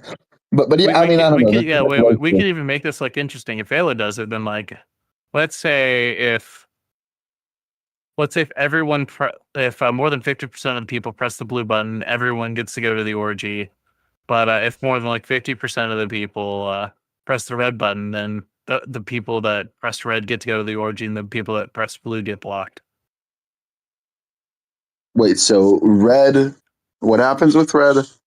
Red, if there's over half, then they get to go to the Ayla orgy. If over half of the blue votes, then everyone gets to go to the orgy. Wait, so what's the difference? Wait, red, if more than 50% of red, so the side that gets the majority goes to the orgy? Okay, yes, and if it's blue, then only blue go? No, if it's blue, then everyone goes. Okay, yeah, so what about getting banned, you said? That's just like a stipulation with the red. The blues would get banned if the red has the majority. Yeah, maybe. I don't know. Right, like probably the same, right? You should just. I don't think multiplying by -1 changes it.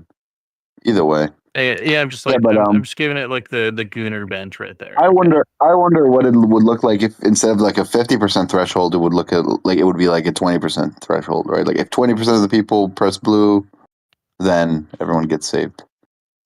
Like I wonder what the percentage is to make it like comprehensively reasonable to vote.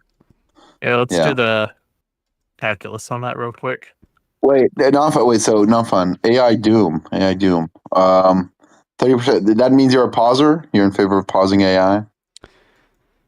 I don't know exactly what it would look like. There's probably there's probably a way to do it that's like safe or whatever. But I guess I'm not certain what the best policy there would look like. I think the best way is, so right now the most annoying, well, I don't know annoying, but like the most, I guess reasonable, I would say. Reasonable argument is like, but China, right? If we pause, China gets it, and China's going to be worse. But I think for one, we could start with like a conditional pause, right? Like if China agrees to pause, we pause, right? I feel like that'd be like just superior. And it's not analogous to nuclear weapons because with nuclear weapons, it's like if you disarm, I disarm. But then the first person to do it is vulnerable for the other side to nuke them in the meantime. But with AI, it's like we don't have it yet, right? So it's like let's say China disarms. It's not like the U.S. can just like quickly develop AGI and like beat them. No, it's like it's going to take a few years. So like when China pauses, it will take like not enough time for the U.S. to develop its own, or vice versa. So I think that type of agreement is like very good. Sure. Yeah, and it's just terrifying. I don't want Doom. I don't want 30% of Doom. I want 0 Doom. But I mean, technically, the upside it would be at least potentially pretty incredible as well. Like but not like enough to Doom to like overcome 30% Doom. Probably not. Yeah, it's also like. Yeah, I mean, I'm not saying never, ever, ever, ever do it. I'm saying pause it until we can safely do it. Sure. So, right, and we only have one try, and so it's like, yeah, maybe you lose, like I don't know, let's be super generous, 10, like a century. You pause AI for a century. Oh no. Well, but eventually you'll build it, and then like it's just like it's worth mitigating the risk. I don't know. There's that. Yeah, I don't know. I'm a big AI freaker out. Okay, I'll freak out. There's that. We're gonna live in a 1,000-year Chinese dynasty. I can feel it. Yeah, maybe. Well, Alpha, what do you do in the Newcomb paradox? I forget the parameters even. I forget. Okay. You walk into a room. There's a super smart computer, super good at predicting people. Not perfect, but really good. Yeah, I remember that part. And yeah, if it predicted, and in front of you there are 2 boxes, and the robot already made its prediction. Okay, if it predicted, and so you can only take either both boxes or the right hand box, right, the mystery box. Now, okay, if he predicted, or it, I guess, if it predicted that he'll take both boxes, right, then it put in the mystery box nothing. And in the left-hand box, there are $1,000. If it predicted that he will only take the right-hand box, then he put $1 million in it, right? And in the second one, there's always $1,000. Okay, so that's invariant, right? So just to recap, left-hand box or like box A has $1,000 no matter what. Box B has 0 if it predicted that it'll take both, and $1 million if it predicted that he'll take only the mystery box. And the robot already made its prediction. So which box should you take? I mean, like, I remember reading and watching shit on it, but I didn't think about it too much. I feel that the honest answers I probably would just fucking take both boxes, and I wouldn't put much thought into it because I'd just be like my human dopamine ring would be like, ooh, $1 million, a chance at $1 million. I don't know. If I think about it more, I think probably, I don't know. I'd have to draw the fucking, I have to draw the Punnett square of the outcomes, right? Because I could. That is what that is, right? A I'm Punnett going to bed. square. Good night, y'all. Bye-bye. Yeah, so the thing is, so I'm a 2-boxer, reluctantly. So I would take both boxes just because, like, the causal. So there, it's basically like a dispute between two causal decision, or between two decision theories. One is called the causal decision theory, and the other one is evidential decision theory. Now, evidentialoids, EDTers, they say that you should take one box because it increases the probability, like your expected payout, just by evidence, right? If conditional on you taking box 1, it increases the probability that the robot predicted box 1, and so like you increase the probability that you'll get $1 million. Yeah, but I think it just doesn't cause it, so I don't really care, right? Like it increases the probability with no other information, but it doesn't change what's in the box. right. So yeah, if you tell me someone took like the right hand, like only one box, then increases their expected payout, right? Like if I have a prior about how much money they got, and then you tell me, oh, they took the one box, and I'm like, oh, now it's increased my expected payout. But I'm in the situation where it doesn't cause anything, so it's like it doesn't change anything. But maybe that's the low IQ position. I've seen people call it the low IQ position, to take 2 boxes. Because think of it like this: let's say you took one box and it's $1 million in it. Had you taken both boxes, you'd have $1,001,000. So yeah, it's hard, Yeah, so I like Newcomb's paradox. It's a good question to ask people and talk about. I wanted to say another thing about it, but maybe I'm for boring now. Damn. Yeah, I think that's what my intuition says, but I don't know. It might be, maybe it'd be low IQ if I read some blog post on it. Yeah, and it's not as simple as just like drawing a table and concluding. Because like think of it like this. Here's a table, okay? You can smoke or not smoke, and either you get cancer or you don't get cancer, okay? Now, if you smoke and you get cancer, you'll be happier than if you didn't smoke and you got cancer. If you don't get cancer, right, then you'll be happier if you smoked than if you didn't smoke and didn't get cancer. So no matter what, smoking cancer is dominant. Okay, whether you get cancer or not, smoking is dominant. The reason why this reasoning is stupid is because smoking increases the probability. So there are 2 disputes here.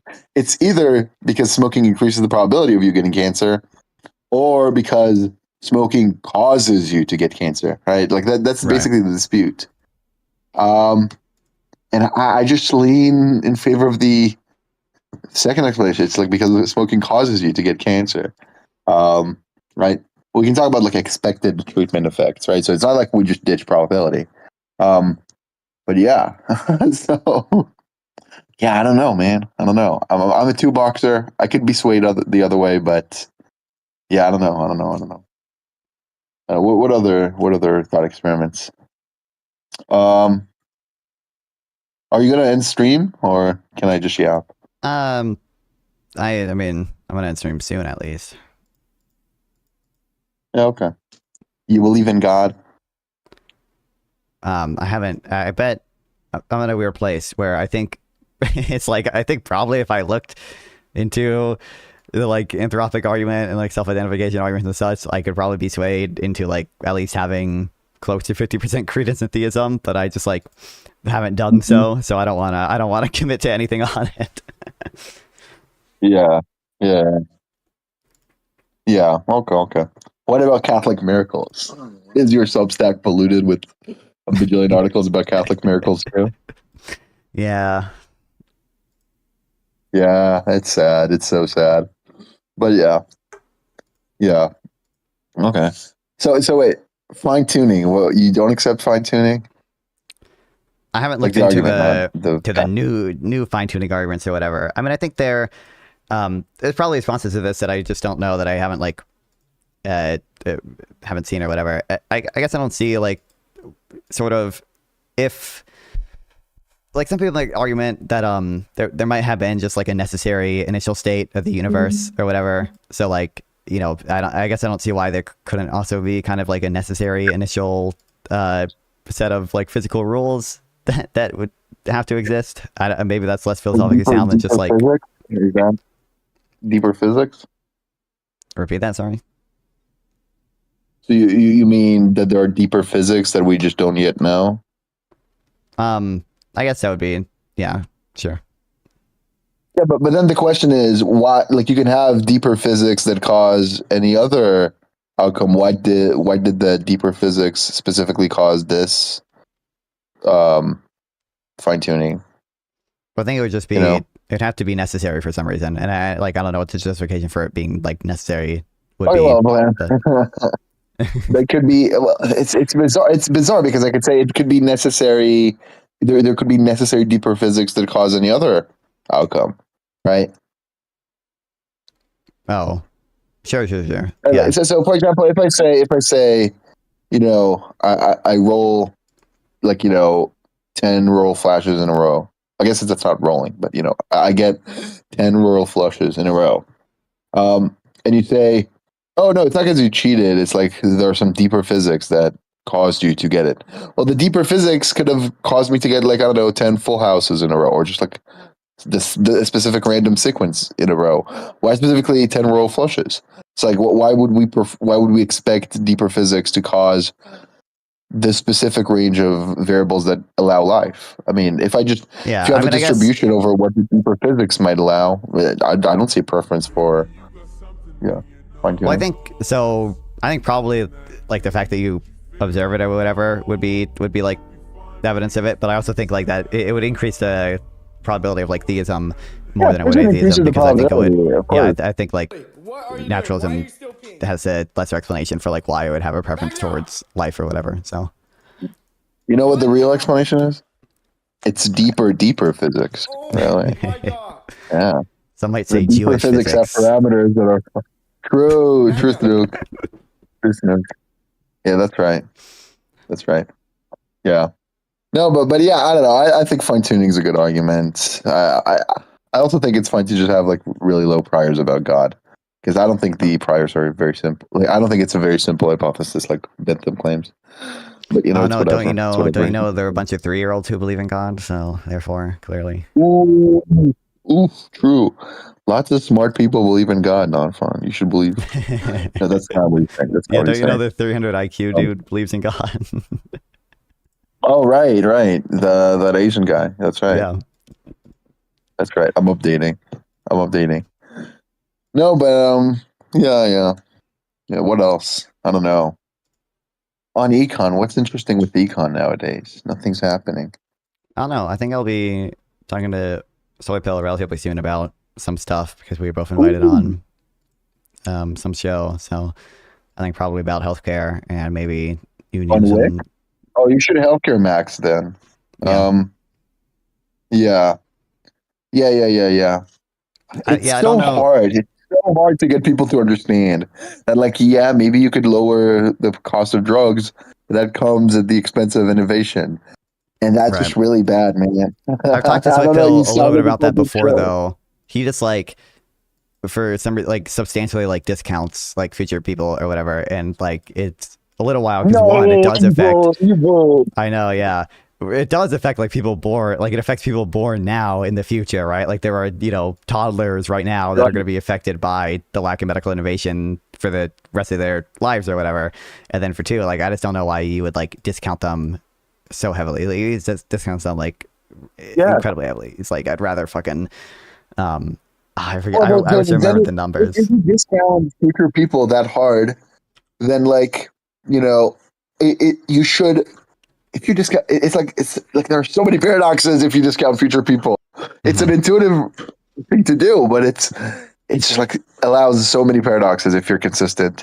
I know Right? that So, for Bulldog has a example, like post on creating the comprehensive case that like creating happy people is good or whatever. I gotta read that. well, that's different. That's different than future people. I'm talking about like future people. So, for example, if you have a sufficient like whatever your discount rate is, let's say your discount rate is high enough to allow like I don't know thousands of people to get hard because we don't innovate drugs that help them, then you should think like slapping I don't know you or like any other person right now is significantly better than planting a bomb under like a small city in the United States and sending it off to explode in 100 years.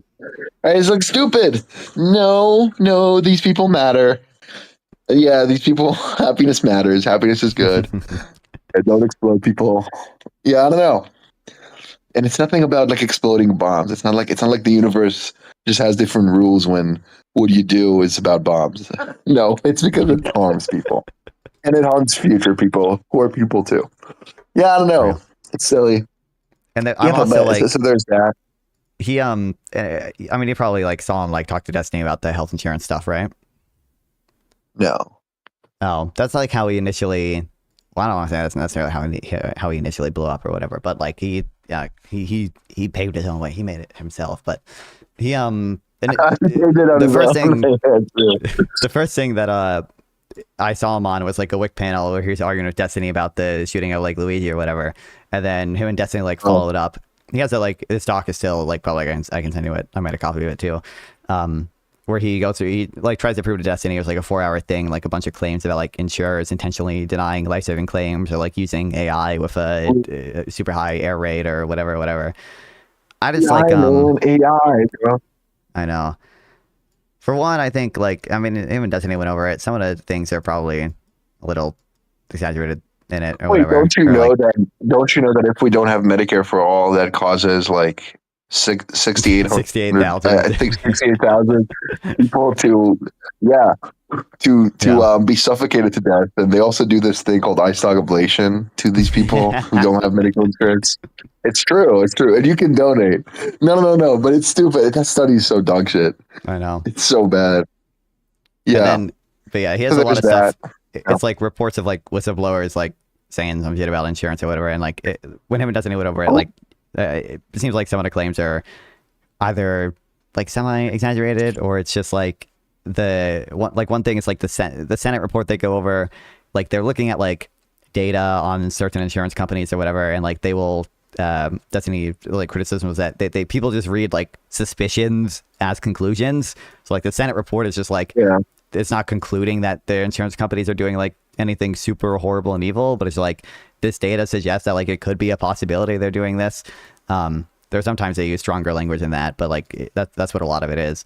People just read it as a conclusion, and then I just don't know. Like, it seems like we have like decently well identified evidence, and maybe this isn't exactly fair because it's Medicare versus Medicare Advantage, but like you can look at like seniors who were pushed out of the traditional government funded Medicare by like certain I forget what caused it or whatever, but essentially plausibly exogenous dropping of seniors from Medicare traditional onto Medicare. I love that. It's always so plausible. Every time I hear that, it's so plausible. It is, of course. But yeah, onto like the privately contracted out Medicare Advantage plans, and it's like you don't see any effect on like survivability. You see like essentially every outcome gets like stays the same or it's slightly better. Yeah. Also, Micah took down the conversation with King of the Coast. I know. Yeah. But you can still find a video of Destiny reacting to it. So it's pretty much the full video there. Yeah. I don't know why he took it down. That's so stupid. But yeah. What do you think about $25 minimum wage? Isn't that awesome, man? Bro, even Mike, it doesn't like that one. I'm thinking 50, really. I'm thinking $50. I don't know where real Con is pro poverty. Yeah. Probably because he's it's a so neoliberal. stupid. You know, he taught economics at Stanford, so he's clearly a Oh, true, you know, evil true. neoliberal, poor people dying. Yeah, it's a lower bound. It's a lower bound, really. No, but it's so dumb. It's so dumb. Yeah. Did you see but on the health insurance stuff. He Oh, yeah. responded to What? I don't want to say he responded. He quote tweeted the quick thoughts like criticism of him and just said like thoughtful criticisms. Yeah, but it was barely a response. No. The only thing he said was like, I did teach economics at Stanford for longer than quick thought suggested or whatever. Okay. The exact thing was. No, man. Oh my God. He said love a quick thoughts, thoughtful so what- thread you with should some talk to him. You should- counterpoints worth reading. I did teach the economics seminar at Stanford as a visiting lecturer every quarter for 4 years. My appointment was based on a book I wrote and my time in the Obama administration. Mm-hmm.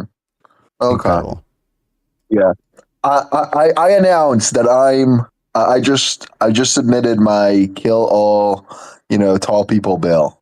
And it's advancing right now, and we'll see where it goes. And then someone makes a video responding to me. It's like, we should not actually kill tall people. And it's like, thoughtful criticism. I'm still pushing the bill. It's like, no, stop the bill. Stop the bill. Yeah. It's so bad. It's so bad. But yeah, with the healthcare stuff, yeah. I mean, so what's the panel about?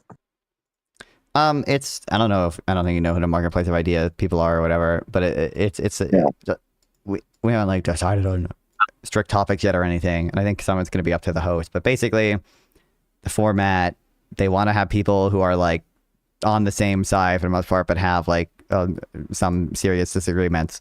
They did it with Connor, like Counterpoints and Ryan Malay recently. And had them fight about. I cannot imagine a conversation I want to watch less. Had them fight about. Yeah, some maybe Rob Noor and Mullally. Rob Mullally. That sounds worse, but it doesn't get much worse than Connor and Ryan Mullally. But yeah, keep going. Yeah, they had them fight about like American values and stuff or whatever. So it'll be. Oh my God! You just made it worse. You just made it worse. Yeah, bro, American values. Dude, you can only be American if you believe in God. No, actually, you can only be American if you hate China. It's like, okay, bro. I know. It's like retard on by the way, retard I think violence. relatively soon, hopefully, I joined a panel that Ryan was doing about more realism and anti-realism just because I thought he was saying like retarded stuff about anti-realism, even though like I'm not really that much of it. I'm not really an anti-realist. And Lance Bush commented on it. So I reached out to Lance Bush. He was like, hey, you want to talk to this dude? And he said, sure. So hopefully either this Sunday or next Sunday. Lance Bush with Ryan? Yeah. Okay, and you're going to moderate? Yeah. Dude, get ready for Ryan not understanding anything. I know. Oh my God. Lance is going to mog him to death. I have some disagreements with Lance. I think he's very reasonable. I just have these intuitions and he doesn't, I guess. I don't really care what other people say. I watched his debate with David Enoch. I thought Lance did better, even though I agree with Enoch. Did you watch it? I just found Enoch to be rude. He just interrupted a lot, and like it's not.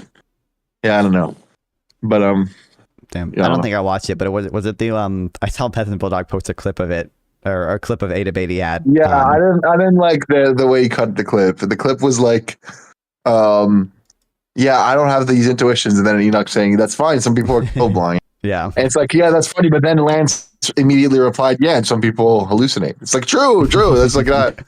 Yeah. So of course, no one's denying the David Enoch into it. So like that's not what anyone's denying. So yeah, I thought I will say I thought Lance did better, but the thumbnail of the video, it's brutal, man. It makes me update in favor of like physiognomy. It's like Enoch mugs him to death. Lance, you gotta look, Max. It's not. It's real, man. It's real. It determines everything. Yeah, no. But bro, look up the thumbnail.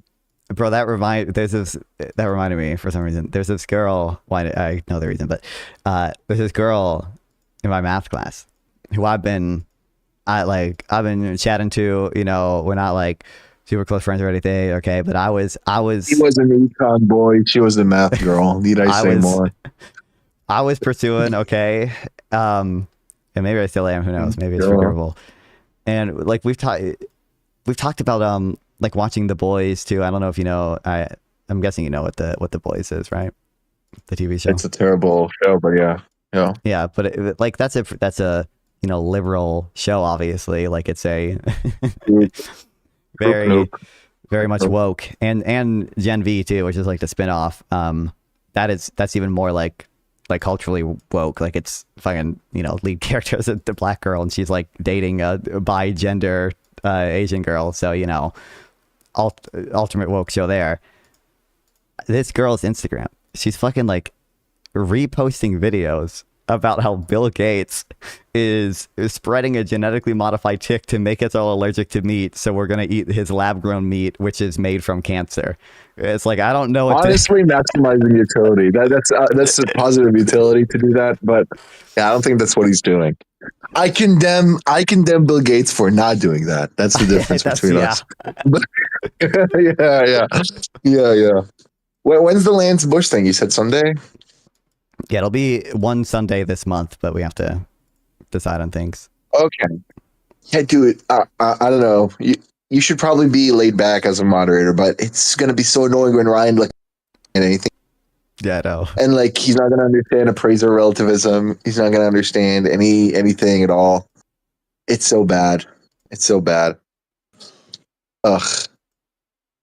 He's gonna talk about like God and rights. It's like the worst. It's the worst. It's gonna be so bad.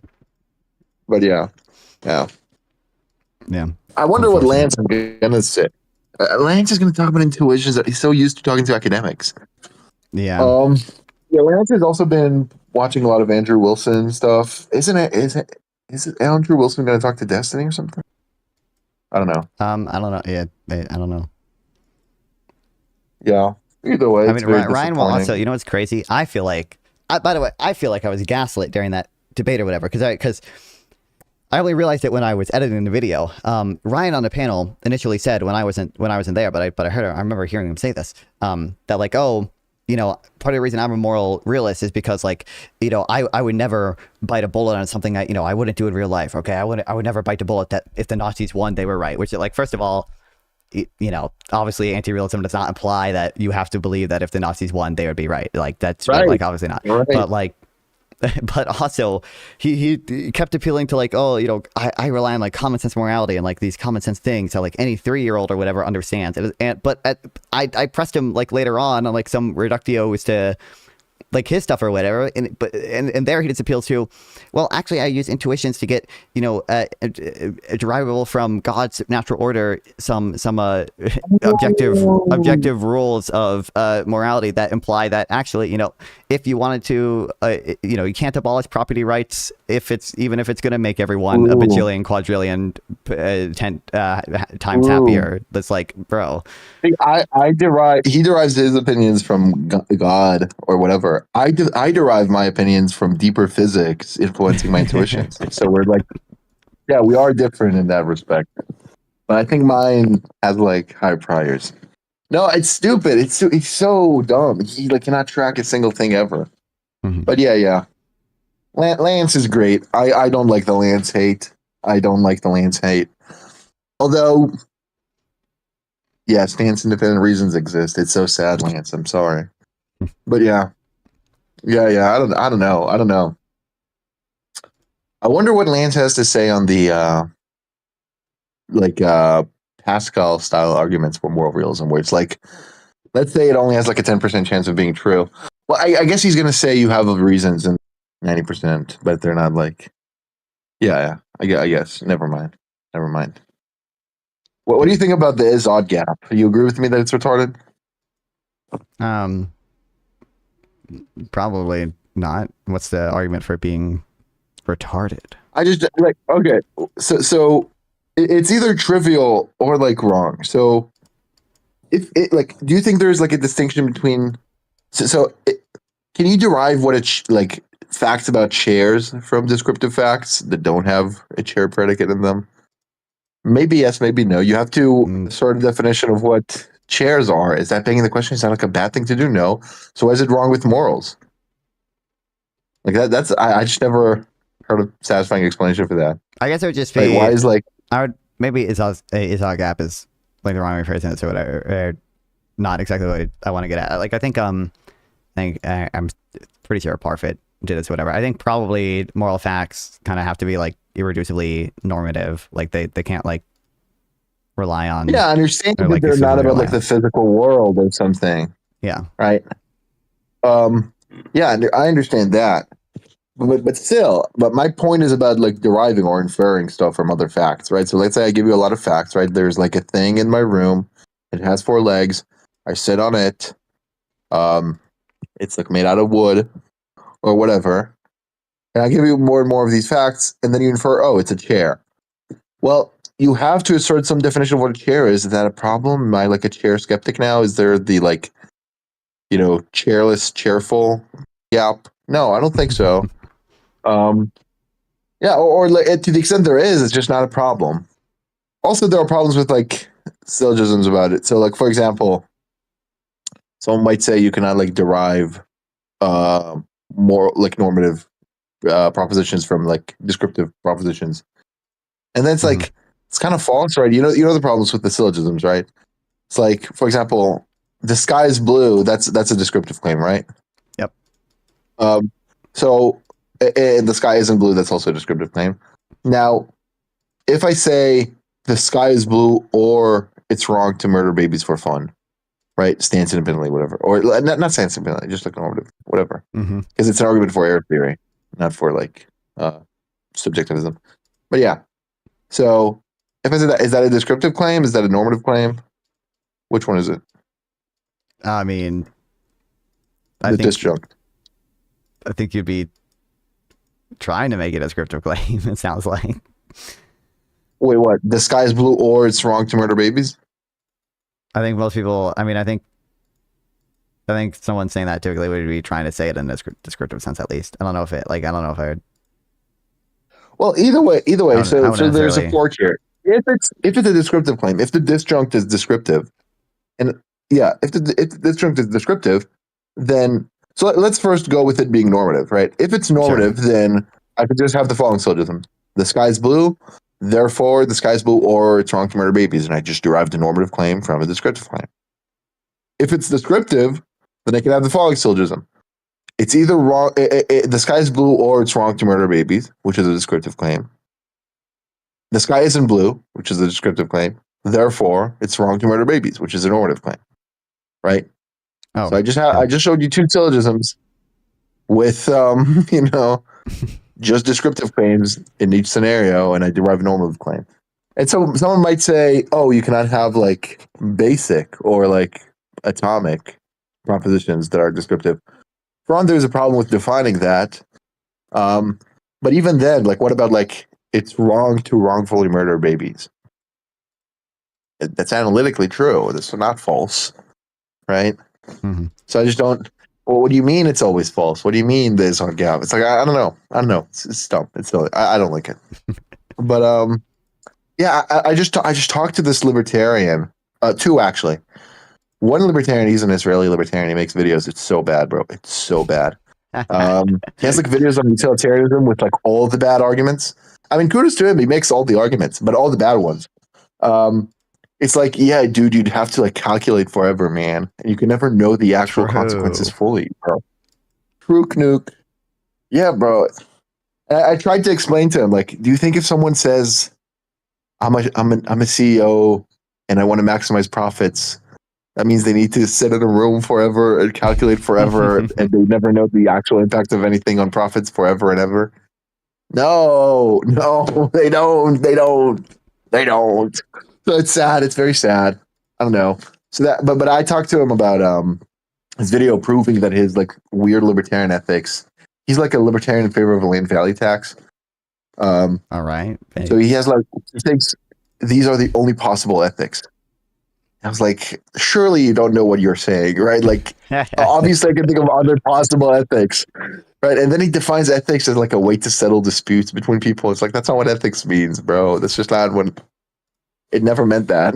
You know, it's stupid. It's stupid. Yeah. It's stupid.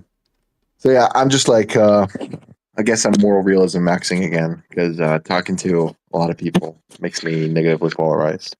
Real. And what's the last topic? What's the last topic before you run away? I'm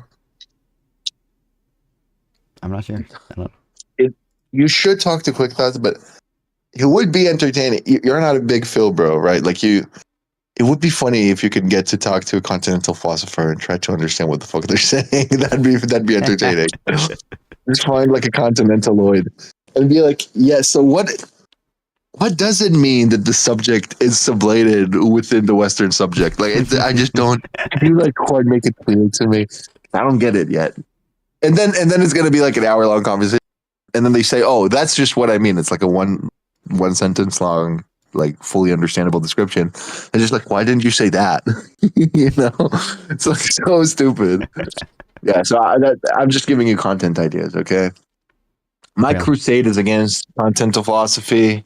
Against bad econ takes, populism, and against the fucking retards who are like, dude, morals come from God, man. If you deny that, you're anti-American. Yeah, I don't know. Total Ryan Mullally defeat. That's what I advocate for. But yeah. Think of something else. What about the unlearning econ rent control thing? I mean, I think a lot of it's silly.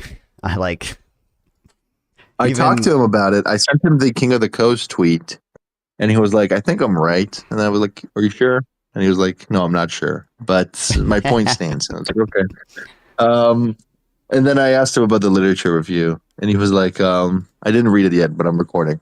So it's like, okay, it was in a server, it wasn't in DMs. Yeah, but yeah.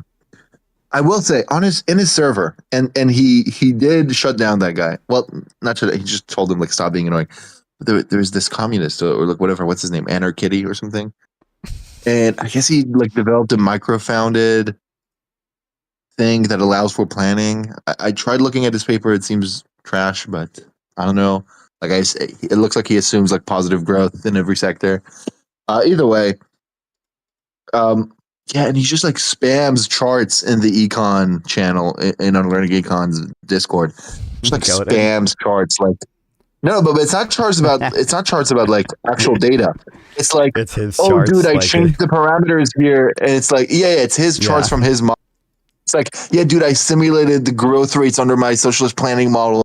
This is it, and if I change the parameter to this, it's like dude, like read the I don't know. It's like, yeah, it's annoying. And then he like boasts about it. It's like, it's so funny that I just basically like destroyed Hayek forever, man. It's like, trying to get it published first in like a real journal. This is the economic planner of the century, bro. And you're ignoring him. Yeah. I'm opening like a pro-choice libertarian organization called Unplanned Parenthood. Or Decentralized Parenthood. We advocate markets and abortion. It's cool. Let's go. But yeah. Also, the anti-sovereign wealth fund article is coming out any day now. I wrote the first word. Okay. Let's go. Yeah. No. I mean, I'll probably never write it, but we'll see where he goes. If I start something, it'll be funny. There's just so much to write about, right? Like I want to. It's also. Should I try to like use Claude or something to create an HTML for just like a website with a compilation debunking all the popular charts? Right. So there's like, yeah, cool. Because you can easily make it. You just have it in a folder, or like maybe an Excel file, which look at the image, maybe other variants of the chart, and then like all the reasons why it's dumb, and then you can update it. I'm thinking maybe just make the Notion notes public, or like create a new Notion library or something. Yeah. Either way. That's about it. Have fun. Go to sleep. Isn't it like 3 a.m. for you? It's 4 a.m. Yeah. 4 a.m. Go to sleep, man. Don't you have school tomorrow? Oh, it's Friday. Yeah. Yeah. Well, my school is I only went to school 2 days a week in person, but yeah. My sleep schedule is like super broken right now, but I have some things I have to do in the morning, but I'm probably not going to sleep until then anyways, but. Okay. Yeah. Okay. Yeah. Have fun. Listen to Rachmaninoff's Second Piano Concerto. And yeah, bye-bye. Okay. It's a good piece. It's a good piece. Wow.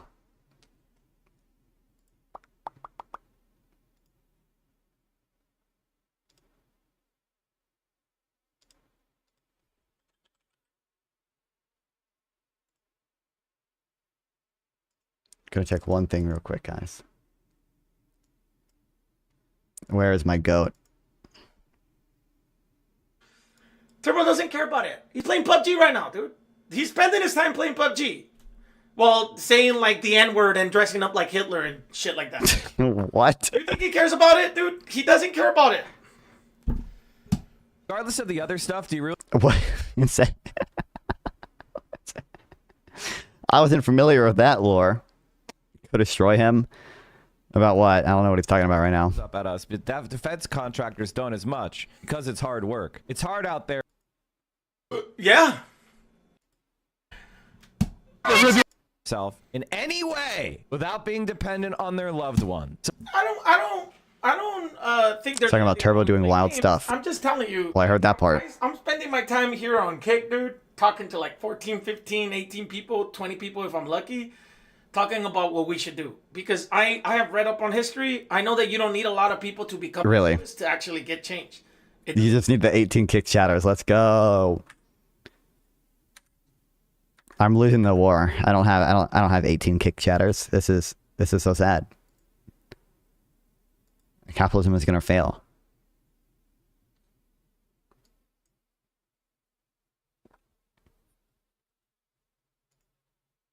Okay.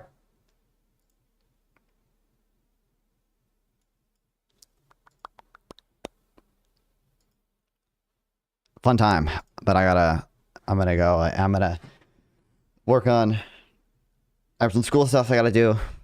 I have another fucking doctor's appointment I gotta do, and I'm gonna work on some stream enhancement stuff. I'm gonna work on setting up the background thing I was talking about yesterday, and maybe do some reading too. We'll see if I'm lazy or not. The fucking 3 of you on YouTube can go to Tomfoolery. And I guess if you're on Kick, you can go to PPG. We'll be doing a segment about Mondami in the future. I mean, insofar as there are interesting things to talk about with him, yeah. Is my host working? There's an error. Fuck.